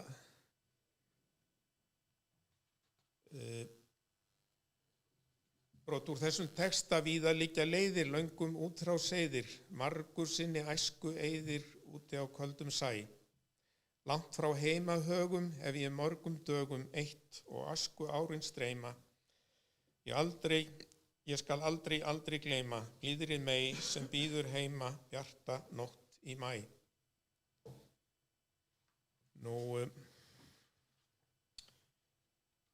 það ég gríp hérna niður, tek ekki langt ljóð sem heitir Tilengun. Og drottin meðan dimm nótt og dagssól hvergi nærri skín, en váleg myrkur viðjar þrótt, þá veit ég að þú gætir mín. Og Guð minn þegar gillir fjöll, hinn gleðifulla morgunstund, þá finn ég hvernig fegurð öll og farsæld í þinni mund. Og Herra þegar hækkar sól og heimur fyllist dagsins yl, þá vakir það sem ást þín ól, þá svo gott að vera til. Og faðir þegar fölna blóm og fellur hrím á kalda jörð, á farin veg sest fánýtt hjóm, ég flyt þér mína þakkar gjörð. Það var einmitt meðal tómstunda starfa Valgeirs var garðyrkja, hann hafði mikinn áhuga á garðyrkju og studdi líka mikið við íþróttastarf. Nú hérna aftan á bókinni er lítið ljóð sem heitir Spor. Ég geng eftir svörtum sandi og sjá, hér ekkert spor. Því bárurnar berast að landi og brotna við fótspor vor. Og bárurnar berast að landi og bjóða oss heim til sín. Ég geng eftir svörtum sandi og sjá, hér vegferð mín. Já, ég líklega búið með tíman, en þetta eru sem sagt fjölbreytt ljóð og afskaplega svona lipurlega ort finnst manni, þau svona fljóta eðlilega fram, en ég þakka fyrir.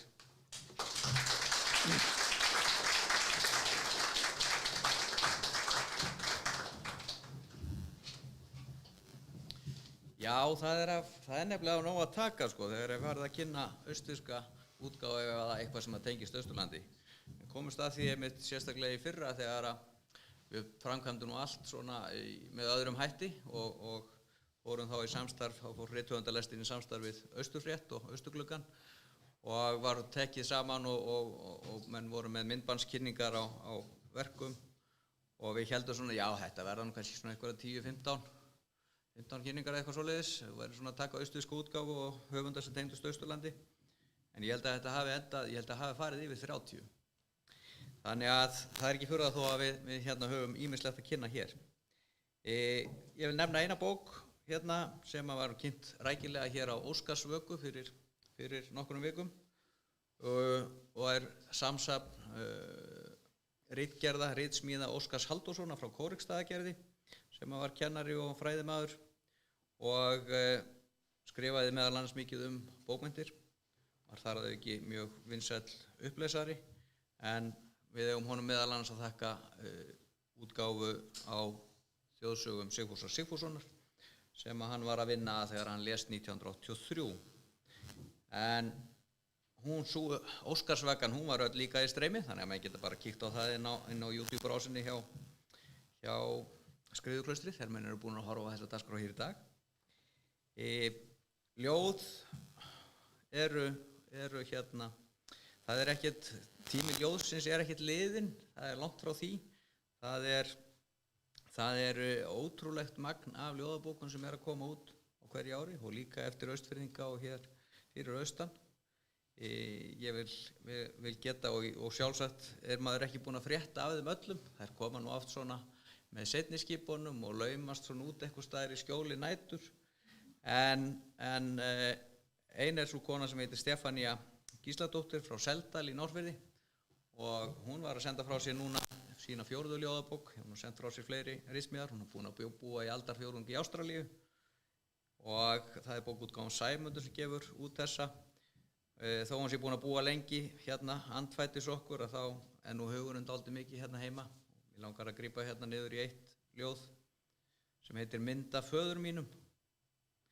Veður þurran snjó, stappar fótum í anddyri kjallarans, hlusta eftir fótataki í tröppunum, að hurðin upp í gang opnist, sest við eldhúsborðið í vinnuúlpu, sykraður kaffibolli í hvítri þögn, heimabakað brauð með rúllupilsu, tif í klukku, telur mínútur. Eilífðarstef heitir þessi bók eftir Stefaníu. Ég hef spurnir af því að bókútgáfan Sæmundur og Selfossi sé líka að gefa út eftir annan Norðfirðing núna, eftir Sigurð Kristjánsson frá Skuggahlíð, en hef ekki komið höndum yfir þá bók ennþá. Já, það eru margir höfundar, við getum nefnt Benny Sif Íslefsdóttur sem hefur stigið inn á skáldsagnarsviði núna skarpt núna á síðustu árum frá Eskifirði einmitt. Hún er að skrifa Vestfirðina núna í bók sem heitir Djúpið og síðan eru örugglega fleiri sem mætti nefna. En það er nú komið hér yfir 2 tíma nánast í þessari dagskrá, þannig að við getum nú kannski ekki teygt lopan mikið lengur. En samt sem áður, þá var eitt af því sem við tókum ákvörðun í rithöfundarlestinni þetta árið, það var það að minnast þess að það eru 100 ár liðin frá fæðingu Eskfirðingsins Einars Braga, sem að nú svona einn af okkar stóru skáldum, vil ég meina, á 20. öldinni, en hefur kannski verið líka eitt svona þeim sem er samt hljótt þannig séð. En útgáfan Dimma stóð sem sagt fyrir því núna að gefa út óskaplega fallegt safn ljóða og ljóðaþýðinga eftir Einar Braga, og ég fól Árna Friðrikssyni það að fara með Einar Braga í lestarferðina.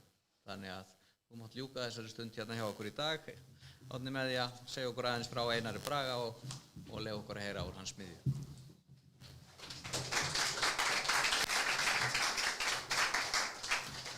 Takk fyrir, ég skal reyna að vera fljótur. Þetta er bara allt rétt sem að hann Skúli segir.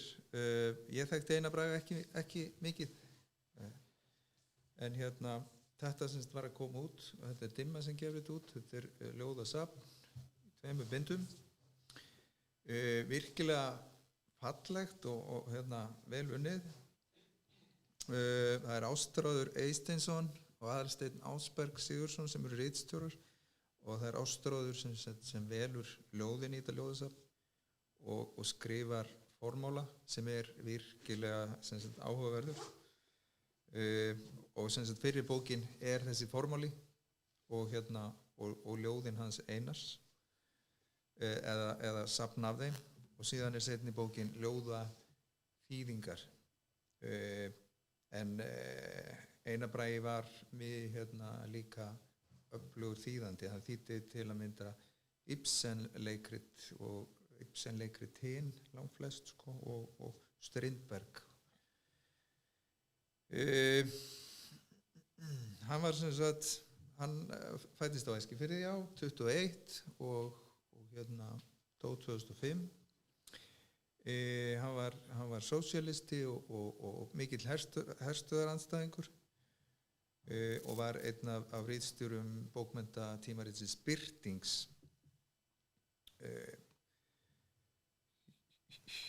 Ég ætla að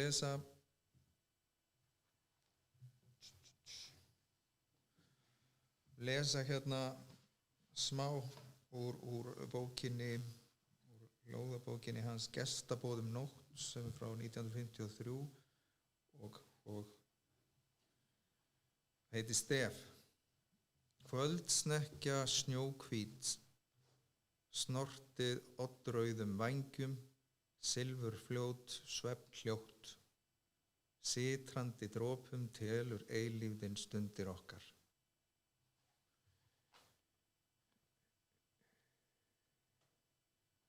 Svo ætla ég að lesa eitt prósaljóð, að það er töluvert af prósaljóðum Ég hef sérstaklega gaman af prósaljóðum, þannig að þetta heitir Leysing og er úr sömu ljóðabók. Einn morgun þegar við opnuðum augun stóðum við saman mörg börn á bakka fljótsins og spurðum undrandi hvaðan okkur hefði borið að, því við bárum ekki kennsl á hvert annað. Vissum þó að öll voru við systkin. Við horfðum niður í helinn, sáum andlit okkar í tæru vatninu og fórum að syngja af fögnuði. Von glöð lögðum við að stað niður lynggræna hlíðina, komum undir sólsetur að ósnum. Þegar við litum myndirnar titra órólega á skólgráum streng fljótsins, urðu við skelfd og vildum snúa aftur. En ofan úr hlíðinni heyrðust ungar raddir sem sungu Leysing, leysing. Þá lögðumst við fegin til hvíldar á hvítri ströndinni. Lánætti kom hafið og breiddi yfir okkur bláa öldu til þess að okkur yrði ekki kalt meðan við svæfum. Og ég ætla enda hérna á örstuttu ljóði úr ljóðabókinni Regn í mæ frá 1957 og eitt sem mér fannst mjög skemmtilegt þegar ég var að lesa formálan og líka ljóðin að hann skrifaði ljóð til að mynda sem birtust í fyrstu bókina sem hann hélt síðan áfram að vinna og sem sagt breytti ljóðunum eða notaði eitthvað úr þeim og þetta eitt af þeim ljóðum sem eru til í fleiri en einni mynd og þetta sérstaklega svona kannski sorglegt ljóð í því tilliti að pabbi hans var sjómaður og drukknaði þegar hann var ungur, Einar Bragi. Heitir Báruljóð. Lítill kútur lék í fjöru og hló, báran hvíta barnsins huga dró. Langrar ævi yndi og vos á sjó, báran svarta bylti líki og hló. Takk fyrir.